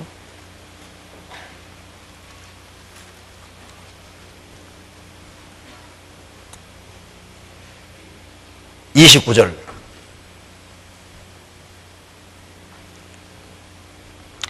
제가 읽겠습니다. 재앙이 네게 있느뇨, 근심이 네게 있느뇨, 분쟁이 네게 있느뇨, 원망이 네게 있느뇨, 까닭 없는 창상이 네게 있느뇨, 붉은 눈이 네게 있느뇨, 술에 잠긴 자에게 있고 혼합한 술을 구하러 다니는 자에게 있느니라. 포도주는 붉고 잔에서 번쩍이며 순하게 내려가나니 너는 그것을 보지도 말지어다. 이것이 마침내 뱀같이 물 것이요 독사같이 쏠 것이며 또 내 눈에는 괴이한 것이 보일 것이요 내 마음은 망령된 것을 바랄 것이며 너는 바다 가운데 누운 자 같을 것이요 돛대 위에 누운 자 같을 것이며 내가 스스로 말하기를 사람이 나를 때려도 나는 아프지 아니하고 나를 상하게 하여도 내게 감각이 없도다. 내가 언제나 깰까 다시 술을 찾겠다 하리라. 이거 꼭 반대로 하면 성령 충만입니다. 29절 반대로 읽어보겠습니다. 축복이 누구에게 있느뇨, 기쁨이 누구에게 있느뇨, 화평이 누구에게 있느뇨, 감사가 누구에게 있느뇨, 까닭 없는 예상치 못한 축복이 누구에게 있느뇨, 신령한 눈이 누구에게 있느뇨, 성령에 잠긴 자에게 있고 좋은 그리스도인들의 모임을 구하려는 자에게 있느니라. 반대로 맞죠? 그래서요, 우리가 술 충만하는 사람에게 꼭 배워야 됩니다. 자, 이 술 충만하는 사람은 특징이 있어요. 일단 술하고 친해. 그렇죠? 술과 아주 얼마나 친한지 몰라요. 그래서 술자석이 있다 그러면요, 어떤 핑계를 대서라도 참석 안 해. 그리고 앉았다 하면 일어날 줄 몰라. 그리고 일단 앉았다 하면 많이 마시고 2차 있다 하면 더 좋아해. 그죠? 그래서 술을 가까이 하니까 술을 많이 먹으니까 술에 딱 취하게 되는 거예요. 그럼 그 사람은요, 하늘이 돈짜만하게 보이고 때려도 아프지도 않고 아주 기분 좋게 있지 않습니까? 그렇지 않습니까? 그것처럼 성령 충만은 꼭 반대로 하면 되는 거예요. 제가 사는 동네가 원래 강원도 탄광촌입니다. 막장 인생이라 하죠. 막장 인생이라 그러잖아요. 그래서 사업 끝나기 실패한 사람들, 일자리 없는 사람들이 와서 이제 탄광에 이제 종사를 하는 겁니다. 그러니까 우리 동네는 술을 많이 마셨어요. 술 먹는 거 제가 많이 봤거든요. 야, 술 먹는 사람들 보면 대단해요. 밤새도록 술 마시는 사람도 많이 있습니다. 그 술을 권총 차고 다녀요. 시간 날 때마다 조금 마시고. 아내가 그렇게 뺏어도요, 어딘가 감춰놨어. 그 술 충만하는 사람은 술과 진짜 가깝습니다. 그처럼 신앙생활 우리가 잘하다가 주님 앞에 서야 되는데 어떻게 하면 잘할 수 있냐 그 말입니다. 우리 육신이 얼마나 강한데, 마귀 유혹이 얼마나 강하고 세상 유혹이 얼마나 강한데 그거보다 더 큰 힘을 받지 않으면 안 되는 거예요. 그럼 성령이 어디 계시냐 그 말입니다. 술 안 취하는 방법은 간단합니다. 어떻게 하면 될까요? 술 절대 안 취하는 방법. 매일 술을 한 잔만 반주로 조금 마십니다. 그럼 술을 안 취하잖아요. 성령 절대 충만하지 않게 되는 방법. 가능하면 뒷자리에 앉는다. 사정상 뒷자리에 앉을 수도 있는데요. 뒷자리에 앉고 말씀 듣는 시간에 자주 들락날락 한다. 그리고 말씀 듣는 가운데 간절하게 안 듣고 귀 너머로 듣는 거예요. 그리고 말씀 끝나면 얼른 도망간다. 그 사람은 눈두장 짓는 사람, 그런 사람은 충만이 뭔지를 알 수가 없는 거예요. 그 사람 육신의 질을 딸려다니게 되는 거예요. 그런데 술 빨리 취하는 길이 어떻게 하면 취할까요? 일단 자리에 앉았다면 한꺼번에 많이 마시면 취하잖아요. 그처럼요, 말씀 들을 때는 가능하면 앞자리에 앉아가지고 간절한 마음으로 말씀을 들으면은 신비하게도 말씀이 마음속에 들어가면서 영혼을 바꾸는 거예요. 신비합니다. 잘 보세요. 여기에 사람이 할 수 있는 것은 음식을 씹고 넘기는까지 할 수 있지 않습니까? 그 나머지 힘이 되게 하는 건 주님이 하시는 거예요. 신비한 것은 우리는 말씀을 열심히 귀담아 듣고 간절한 마음으로 듣고 되새기고 하는데 그것이 힘이 되게 하는 것은 주님이 그렇게 해주시는 거예요. 어느 사람 말합니다. 들어서 어떻게 바뀌겠냐? 그렇지 않아요. 간절한 마음으로 들으면 듣는 가운데 성령께서 역사하시기 때문에 마음과 생활을 바꾸신다니까요. 한번 따라합시다. 내가 너희에게는 말이 영이요 생명이니라. 주님 말씀이 영이고 생명이기 때문에요, 말씀을 간절한 마음으로 들으면은 성령께서 같이 역사하시기 때문에 마음과 중심을 바꾸고, 그래서 중심에 힘을 주시고 사람이 바뀌어지게 되어 있는 거예요. 가능하면 앞자리가 좋습니다. 뒷자리에 앉으면요, 일단 피곤하면 어떻게 합니까? 말씀부터 피곤하면은 이제 머리도 세고 있거든요. 한 명, 두 명, 세 명, 네 명, 몇 명 같구나. 그 딴짓하고 이렇게 하니까 말씀이 제대로 안 들어오는 거예요. 앞자리에 앉는 사람은 딴 데 볼 수가 없잖아요. 저러면 다른 사람들이 볼 테니까 딱 집중해가지고. 일단 유리하다니까요. 앞좌석이 가능하면 유리합니다. 그잖아요. 그래서 누가 신앙생활 잘하느냐? 자기 의지력이 큰 사람이 아니에요. 자리를 잘 차지하고, 그게 간절한 마음으로 듣고 같이 교제하고 그렇게 하는 속에 성령께서 역사하시기 때문에 그 사람이 바뀌어지게 되어 있는 거예요. 그래서 신앙생활은 이렇게 하는 거 아닙니다. 여기 봅시다. 여기 그래서 성령 충만하려면은 제일 첫 번째, 그리스도인의 무리에 자주 참여한다 한다 그러죠. 구원받은 무리 속에 성령께서 역사하시니까. 그리고 두 번째로 충분한 교제 시간을 가진다. 세 번째, 모임이 끝날 때까지는 끝까지 앉았는데, 왜냐하면 술 한 잔만 더 먹으면 취하는데 그 중에 다 그만두는 사람 있잖아요. 한 잔만 더 마시면 취하는데 내가 조금 더 참고 기다리면은 성령께서 역사하실 텐데 그만 그건 못 기다리고 나가는 사람이잖아요. 가능하면요, 모임을 하면요, 일단 앉았다면 끝날 때까지 무조건 일하지 않으려고 하시는 게 좋아요. 그래서 한번 생각해 보세요. 내가 동창생 모임에 갔습니다. 오래간만에 갔는데 만나니까 좋지 않습니까? 근데 돌아올 때는요, 허망한 거예요. 시간 아까운 겁니다. 괜히 갔다 이런 생각도 많이 들거든요.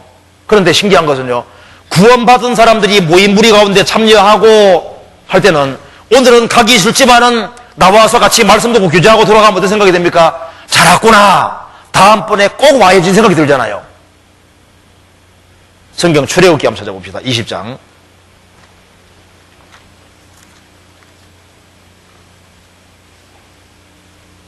20장 24절 보시겠습니다.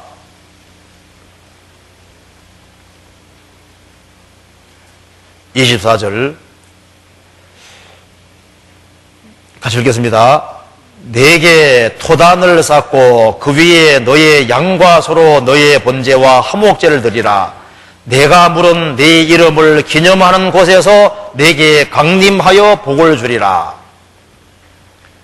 자, 구약시대 때 하나님의 이름을 기념하는 곳에 주님이 강림해서 복을 준다 그랬죠. 왜 크리스찬들의 모임이 중요하냐 하면은요, 크리스찬들이 주님 안에서 같이 교제하기 위해서 모일 때 구원받은 사람만 모이는 것이 아니라 주님이 함께 하시기 때문에 크리스찬들의 모임이 중요한 거예요. 한번 생각해 보세요. 내가 구역 모임을 한다. 거기에서 주님이 같이 참여하는 게 사실이고 교제해 주는 게 사실이라면은 거기에 꼭 참여해야죠. 그렇지 않습니까? 눈이 한번 떠여가지고 주님이 참여하는 걸 알면요, 깜짝 놀라게 될 거예요. 크리스찬들의 모임이 중요한 이유는 주님이 같이 계시기 때문에 그런 거예요. 그렇기 때문에 모임을 중요하게 생각해야 되는 겁니다. 그래서 자리를 잘 차지하고 말씀을 잘 듣고 같이 교제하고 헤어지고 하는 사이에 자기도 모르게 마음과 생각이 자꾸 바꿔지게 되는 거예요. 그리고 나중에 어떤 힘에 딱 붙잡히게 됩니다. 그러면 신앙생활이 아주 자연스러워지고 신앙생활은 수월해지는 거예요. 그래야만 신앙생활을 10년, 20년 계속할 수 있는 거예요. 이거 한번 보시죠. 신앙생활은 이렇게 하는 거 아닙니다. 참 초라해 보이죠? 이렇게 노를 저어가면서 으쌰으쌰 해가지고는 길게 한계를 못해요. 신앙생활은 이렇게 하는 게 아니라 범선이 바람을 받아서 바람의 힘으로 쫙 항해할 때 계속 할 수 있잖아요. 신앙생활은 이렇게 하는 거거든요.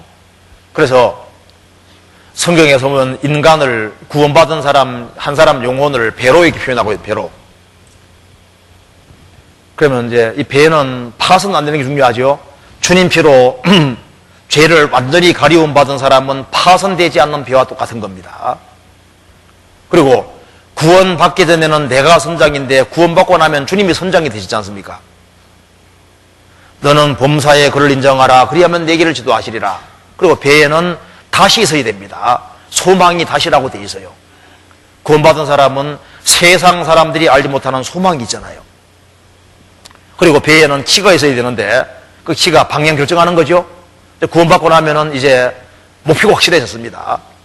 우리는 살아도 주를 위해, 죽어도 주를 위해 죽고 사는 거예요.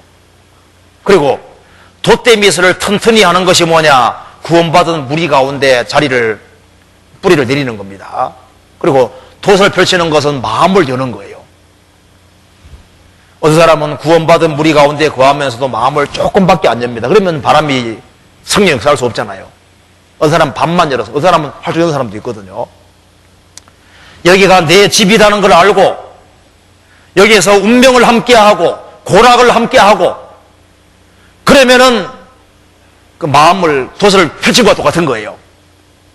그러면은 바람 잘 받으면 항해 잘할 수 있는 것처럼 구원받은 무리 가운데서 마음을 활짝 열고 여기가 내가 있을 곳이라는 걸 알고 주님 오시는 그날까지 운명을 함께하고 고락을 함께할 곳이라는 걸 알고 같이 살아가면은요 성령의 구원받은 무리 역사가 없기 때문에 성령의 역사를 경험하게 돼요. 그래서 신앙생활하는 것이 자연스럽게 되는 거예요. 그래서 노를 저어서 가는 배 같은 경우는 줄이 매달려 있고 육지에 말뚝이 박혀 있으면 진행이 안 되는 거예요. 그런데 범선은 줄이 육지에 매달려 있어도 바람이 세게 불면 끊어지죠.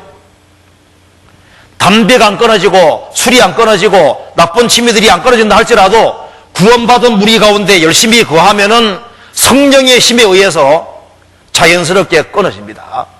술도 끊어지죠. 담배 끊어지죠. 나쁜 일이 다 끊어집니다.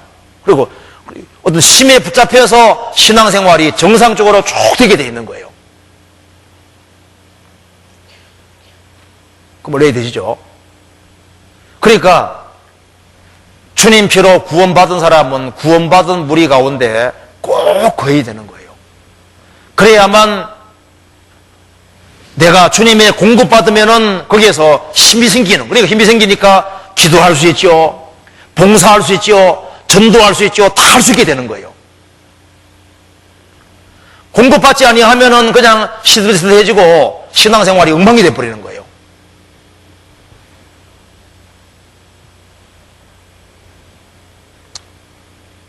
어떻게 됩니까? 거해야 됩니까? 안 거해야 됩니까? 네, 거해야 되는 거예요. 그 거하는 거 잘하는 게 중요한 겁니다. 그리고 주님 피로 이제 구원을 받은 사람이 혹 잘못할 경우가 있지 않습니까? 아버지와 아들이 친별하게 사귀는 가운데 혹 아들이 잘못할 경우에 아버지 잘못했습니다. 그게 자백입니다. 원래 자백한다는 것은 원래 헬라어로 동의한다 그런 뜻인데요.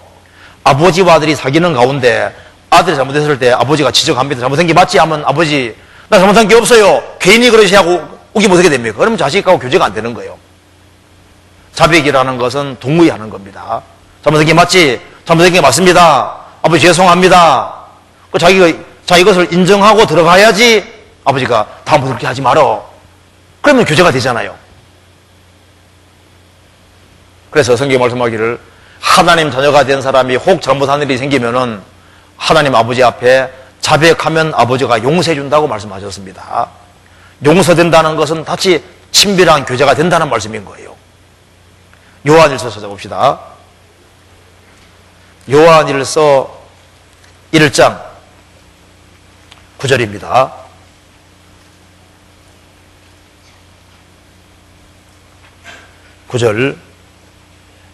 만일 우리가 우리 죄를 자백하면 저는 미쁘시고 의로우사 우리 죄를 사하시며 모든 불의의 소리를 깨끗게 하실 것이요.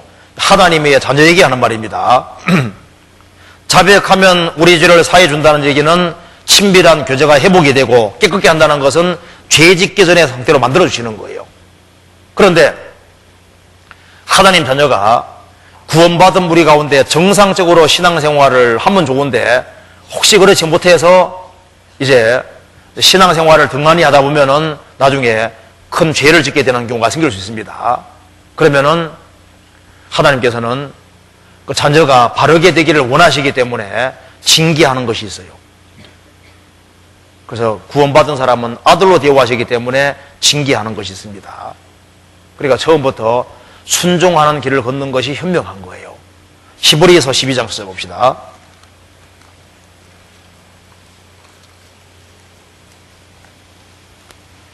히브리서 12장 6절입니다.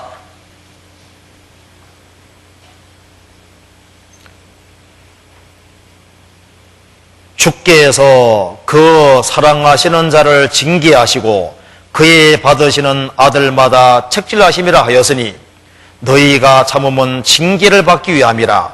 하나님이 아들과 같이 너희를 대우하시나니 어찌 아비가 징계하지 않은 아들이 있으리요. 징계는 다 받는 것이거늘 너희에게 없으면 사생자요 참아들이 아니니라. 하나님이 아들처럼 우리를 대우하시는 거예요. 그 아들이 격길로 가면 아버지는 징계하는 게 있다고 말입니다. 왜? 사랑하시니까. 그 부모가 꾸중할 때 사랑해서 꾸중한다는 거 알아야 됩니다. 그러니까 구원을 받은 하나님 자녀는 주 안에 거하면서 순종하는 길을 처음부터 택하는 것이 현명한 거예요. 제가 문제 하나 내겠습니다. 첫째, 아버지가 심부름하라고 시킬 때 첫째, 말로 할 때 한다. 두 번째, 조금 얻어맞고 한다. 세 번째, 끝까지 버티다 쫓겨난다. 몇 번째입니까? 1번. 얼마나 간단해요.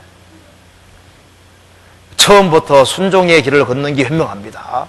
먼저는 주 안에 거하는 거 잘하면요, 그러면은 주님께서 공급해 주셔서 정상적으로 성장하게 만들어 주시고, 그렇게 해서 점점 잘하면은 주님을 위해서 열심히 살 수 있게 되는 거예요.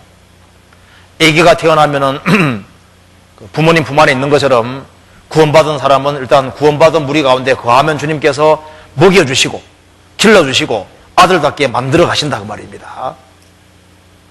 첫 번째 명령하신 것이 주 안에 거하라. 그럼 두 번째 명하신 것이 뭐냐면요, 우리는 천국에서 같이 살 사람이지 않습니까? 그래서 구원받은 사람에게 원하시는 뜻이 구원받은 사람 서로 사랑하는 게 주님 뜻이라고 하셨습니다. 성경 요한복음 13장 써봅시다.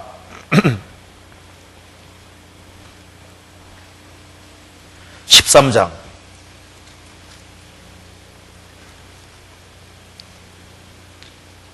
34절입니다.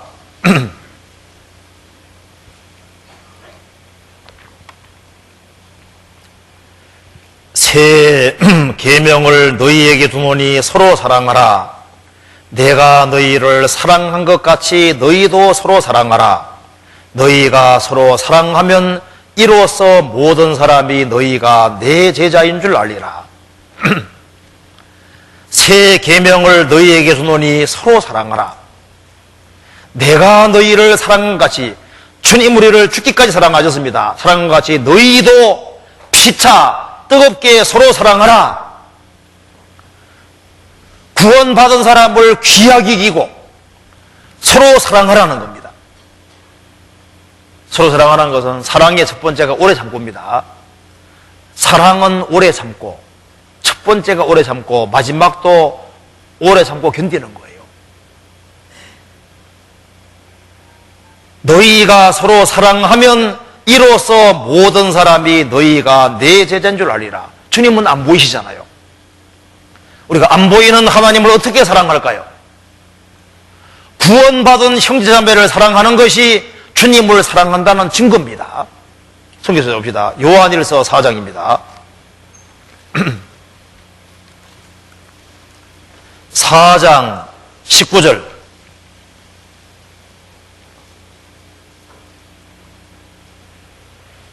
우리가 사랑함은 그가 먼저 우리를 사랑하셨습니다. 누구든지 하나님을 사랑하노라 하고 그 형제를 미워하면 이는 거짓말하는 자니 보는 바 그 형제를 사랑치 아니하는 자가 보지 못하는 바 하나님을 사랑할 수가 없느니라. 우리가 이 계명을 주께 받았나니 하나님을 사랑하는 자는 또한 그 형제를 사랑할지니라. 우리가 이 계명을 주께 받았다. 서로 사랑하라는 명령을 주님께 받았기 때문에 하나님을 사랑하는 자는 또한 그 형제를 사랑할지니라. 이게 주님의 뜻입니다. 형제자매를 사랑하는 게 주님 뜻이에요. 그래서 성경에 보면은 마태복음 25장에 예수님 말씀하시오. 내가 병들었을 때 찾아보았다. 내가 헐벗을 때 입혔다. 언제 그렇게 했습니까?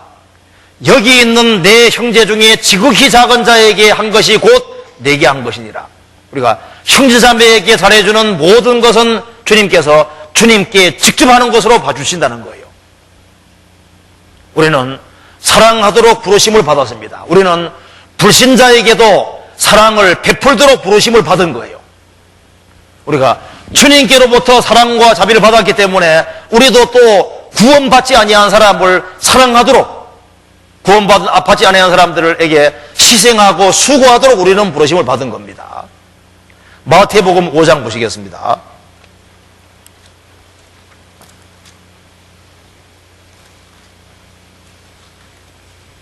마태복음 5장 43절.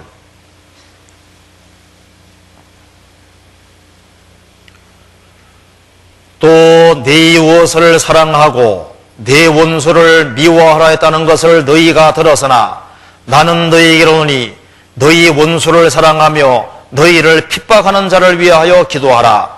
이같이 한즉 하늘에 계신 너희 아버지의 아들이 되리니 이는 하나님이 그 해를 악인과 선인에게 비치게 하시며 비를 의로운 자와 불의한 자에게 내리우심이니라.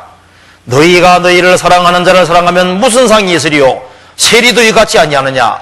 또 너희가 너희의 형제에게 막문안하면 남보다 더하는 것이 무엇이냐? 이방인들도 이같이 아니하느냐? 그러므로 하늘에 계신 너희 아버지의 온전하신 같이 너희도 온전하라. 우리가 하나님의 자녀로서 자녀답게 된다는 외적인 증거가 뭘까요? 주님은 원수 같은 우리를 사랑하셨습니다. 그래서 우리가 이웃에게 사랑을 실천할 때 그것이 하나님 자녀라는 외적인 증거다 그 말입니다.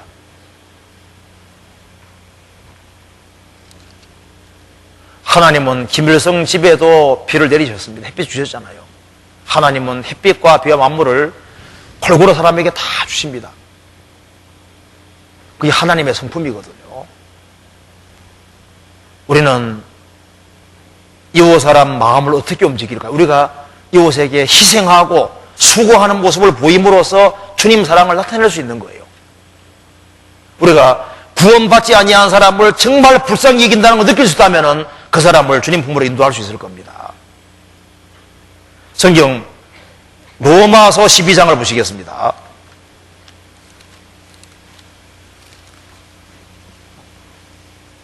(12장) 19절부터 21절까지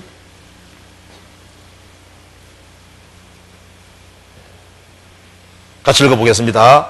내 사랑하는 자들아, 너희가 친히 원수를 갚지 말고 진도하심에 맡기라. 기록되어서되 원수 갚는 것이 내게 있으니 내가 갚으리라고 주께서 말씀하시니라. 내 원수가 줄이거든 먹이고 목마르거든 마시우라. 그리함으로 내가 숯불을 그 머리에 쌓아 놓으리라. 악에게 지지 말고 선으로 악을 이기라. 우리는 사랑하도록 부르심을 받은 겁니다. 먼저는 구원받은 사람, 내가 너희를 사랑하지 서로 사랑하라. 우리가 정말 구원받은 사람을 귀하게 생각하게 됩니다. 그리고 우리가 우리에게 명하신 명령 또 한 가지가 있죠. 너희는 만민에게 복음을 전파하라. 주님 명령이거든요. 이사야 43장 찾아봅시다. 이사야 43장 8절입니다.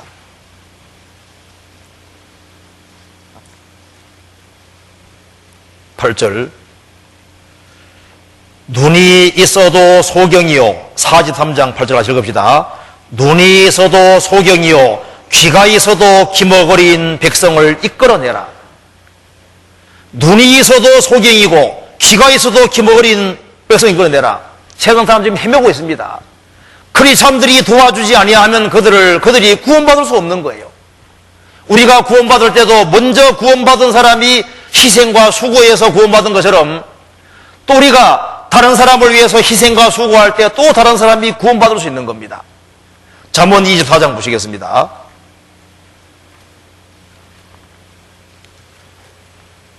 (24장) 11절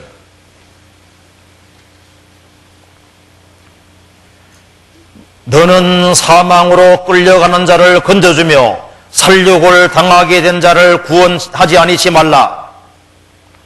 내가 말하기를 나는 그것을 알지 못하였노라 할지라도 마음을 저울질 하시는 네가 어찌 통찰하지 못하시겠으며 내 영혼을 지키시는 네가 어찌 알지 못하시겠느냐. 그가 각 사람의 행위대로 보응하시리라. 너는 사망으로 끌려가는 자를 건져주며 살육을 당하게 된 자를 구원하지 않지 말라. 너가 말하기를 나는 그걸 알지 못한다 할지라도 하나님은 마음을 저울질 아십니다. 하나님은 아십니다. 우리는 영혼을 건지도록 부르심을 받았습니다. 그래서 나는 왜 사느냐? 다른 영혼을 주님 품으로 인도하기 위해 산다. 그 목적을 확실히 가질 때 어떻게 살아야 될지는 금방 알 수 있게 되는 겁니다. 그 사람 말합니다. 크리스찬이 술 좀 먹으면 안 되느냐? 담배 좀 피우면 안 되느냐? 그런데 한번 생각해 보세요. 내가 어떻게 하면 영혼을 건질까? 그걸 생각하고 산다면은 어떻게 살아야 될지 알게 되는 겁니다. 자, 술 같이 한 잔씩 마시면서 술 먹으면서 자네도 먹어봐. 술 맛있어. 먹으면서 예수 믿어봐. 예수 믿으면 참 좋아. 그럼 뭐라 할까요? 속으로 니나 믿어라. 담배 같이 피우면서 예수 믿어봐 좋아하면 뭘 할까요? 속으로 니나 믿으라 할 거 아니에요. 우리가 영혼을 건지려고 생각하면은 모범된 모습을 보이지 아니하면 다른 사람 못 건집니다. 우리가 왜 바르게 살아야 되느냐? 영혼을 건져야 되기 때문에 바르게 살아야 되는 거예요.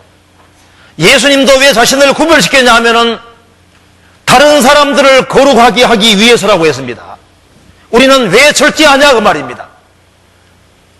적어도 우리의 가족 식구를 건지려면 내가 모범본에 보여야만 가족 건질 수 있으니까 학생도 구원받고 나면은 공부를 더 열심히 합니다.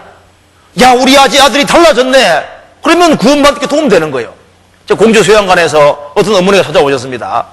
우리 아들이 너무 바뀌었다는 거예요. 말씀장인데. 그래서 우리 아들을 누가 바꿨는지 알아봐야 되겠다고 온 거예요. 그럼 구원받았죠.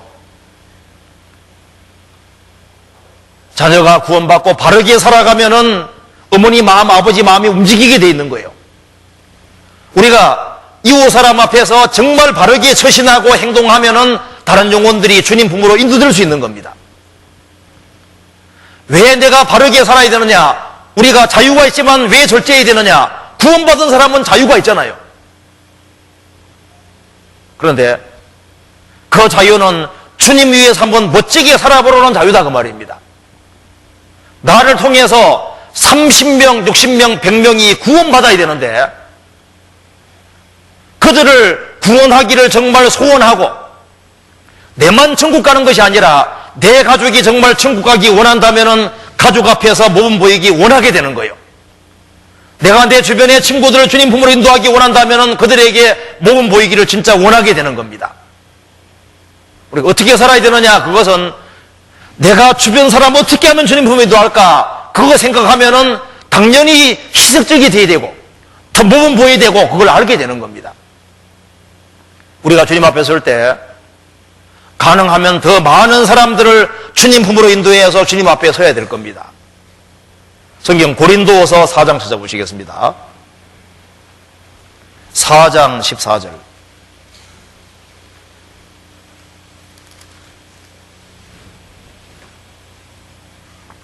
같이 읽어보겠습니다. 고린도후서 4장 14절. 주 예수를 다시 살리시니가 예수와 함께 우리도 다시 살리사 너희와 함께 그 앞에 서기 하실 줄을 아노니. 주 예수를 다시 살리시니가 예수와 함께 우리도 다시 살리사 부활시키사 너희와 함께 그 앞에 서게 할 줄을 안다. 우리가 주님 앞에 설 때 우리의 사랑하는 가족이 같이 주님 앞에 서면 얼마나 좋겠어요. 우리가 접촉하는 사람이 천국에 같이 살면 얼마나 좋겠습니까? 한 아들이 죽어가고 있었습니다. 먼저 아버지보다 먼저 죽어가고 있는 거예요. 아버지가 아주 비통한 모습으로 보고 있습니다. 아들이 말합니다. 아버지, 제가 죽음 건너간다고 해서 너무 걱정하지 마세요. 아버지는 저에게 최선 다했습니다. 아버지는 어릴 때부터 내게 성경책 읽어주시고 내가 그리스도를 믿도록 도와주셨습니다. 아버지, 제가 이제 곧 죽음 건너가면은 주님 뵙게 될 때 아버지께서 나를 위해 행하신 그 선한 일을 내가 생각나는 대로 아버지 예수님께 자세히 말씀드릴게요. 그래서 죽음 건너갔습니다. 우리에게는 선한 증거하는 사람이 있다면 얼마나 좋겠습니까? 저 위에 설 때 우리 혼자 서서는 안 될 겁니다. 우리의 간절한 소원은 더 많은 사람들이 주님 앞에 같이 서는 걸 간절히 소망하는, 그러니까 주님 앞에서 우리가 기본적으로 해야 될 것, 핵심으로 해야 될 것은 주 안에 거하라, 서로 사랑하라, 그리고 복음 전하기 위한 그 목적으로 살아라고 주님 말씀하시는 거예요. 그렇게 살 때 주님 앞에 서는 그날 구원받은 사람이 그리스도인의 심판대 앞을 통과할 때 불타지 않는 상이 남게 될 거예요. 그러니까 주님 앞에 설 때 칭찬과 영광과 존귀를 다 받아야 될 겁니다. 그리고 이제 성찬식을 하는 목적은 세 가지인데요. 그것만 마지막으로 정리하고 마치겠습니다. 자, 고린도 전서 10장 보시겠습니다. 11장 봅시다. 성찬식 하는 목적이 바로 세 가지인데요. 우리가 배운 겁니다. 11장 23절, 성찬식을 행하는 목적 세 가지 봅시다. 23절, 내가 너희에게 전한 것은 주께 받은 것이니 곧 주 예수께서 잡히시던 밤에 떡을 가지사 축사하시고 떼어 가라사대 이것은 너희를 위해 하는 내 몸이니 이것을 행하여 나를 기념하라 하시고 식후에 또한 이와 같이 잔을 가지시고 가라사대 이 잔은 내 피로 세운 새 언약이니 이것을 행하여 마실 때마다 나를 기념하라 하셨으니. 이렇게 이제 성찬식의 첫 번째 목적은 예수님을 기념하기 위해서입니다. 우리가 이제 떡을 뗄 텐데요. 떡을 먹을 때 예수님 살이 찢겨지심으로 내게 영원한 생명 준 걸 깨달은 사람이 떡을 떼음으로써 예수님을 기리고 기념하는 거예요. 포도주는 붉지 않습니까? 예수님의 붉은 피를 흘림으로 내 죄를 처리한 걸 깨달은 사람이 포도주를 마심으로 예수님을 기리는 거니까 성찬식의 첫 번째 목적은 너희들은 주님 중심으로 살아라 하는 걸 일깨워 주려고 성찬하는 거예요. 두 번째 목적은 고린도전서 10장 보시겠습니다. 10장 16절 우리가 축복하는 바 축복의 자는 그리스도의 피에 참여함이 아니며 우리가 떼는 떡은 그리스도의 몸에 참여함이 아니냐. 떡이 하나요 많은 우리가 한 몸이니 이는 우리가 다 한 떡에 참여함이니라. 꼭 한 떡을 떼는데 이유는 우리는 운명 공동체라는 걸 보여주는 겁니다. 우리는 서로 사랑하기 위해 부르심 받았다는 걸 뜻하는 거예요. 그래서 한 떡을 떼는 이유는 우리는 천국에 같이 살 사람이고 세상에서도 함께 살 사람이라는 것을 보여주는 겁니다. 세 번째 목적을 봅시다. 26절, 11장 26절 너희가 이 떡을 먹으며 이 잔을 마실 때마다 주의 죽으심을 오실 때까지 전하는 것이니라. 그러니까 이미 십자가에 죽으신 예수님, 다시 오실 예수님을 바라면서 우리 안에서도 예수님의 죽으심을 다시 한번 일깨우고 우리가 주님 재림할 때까지 뭘 해야 되느냐? 주님의 죽으심을 전하기 위해 산다는 인생의 목적을 알려주고 있으니까 성찬식 속에 성경이 요약되어 있는 겁니다. 너희들은 이제부터 주님 중심으로 살아라. 주님 안에서 서로 하나가 되라. 그리고 주님 재림할 때까지 주의 죽으심을 전하기 위해 산다는 목적을 다시 한번 일깨워 주는 거예요.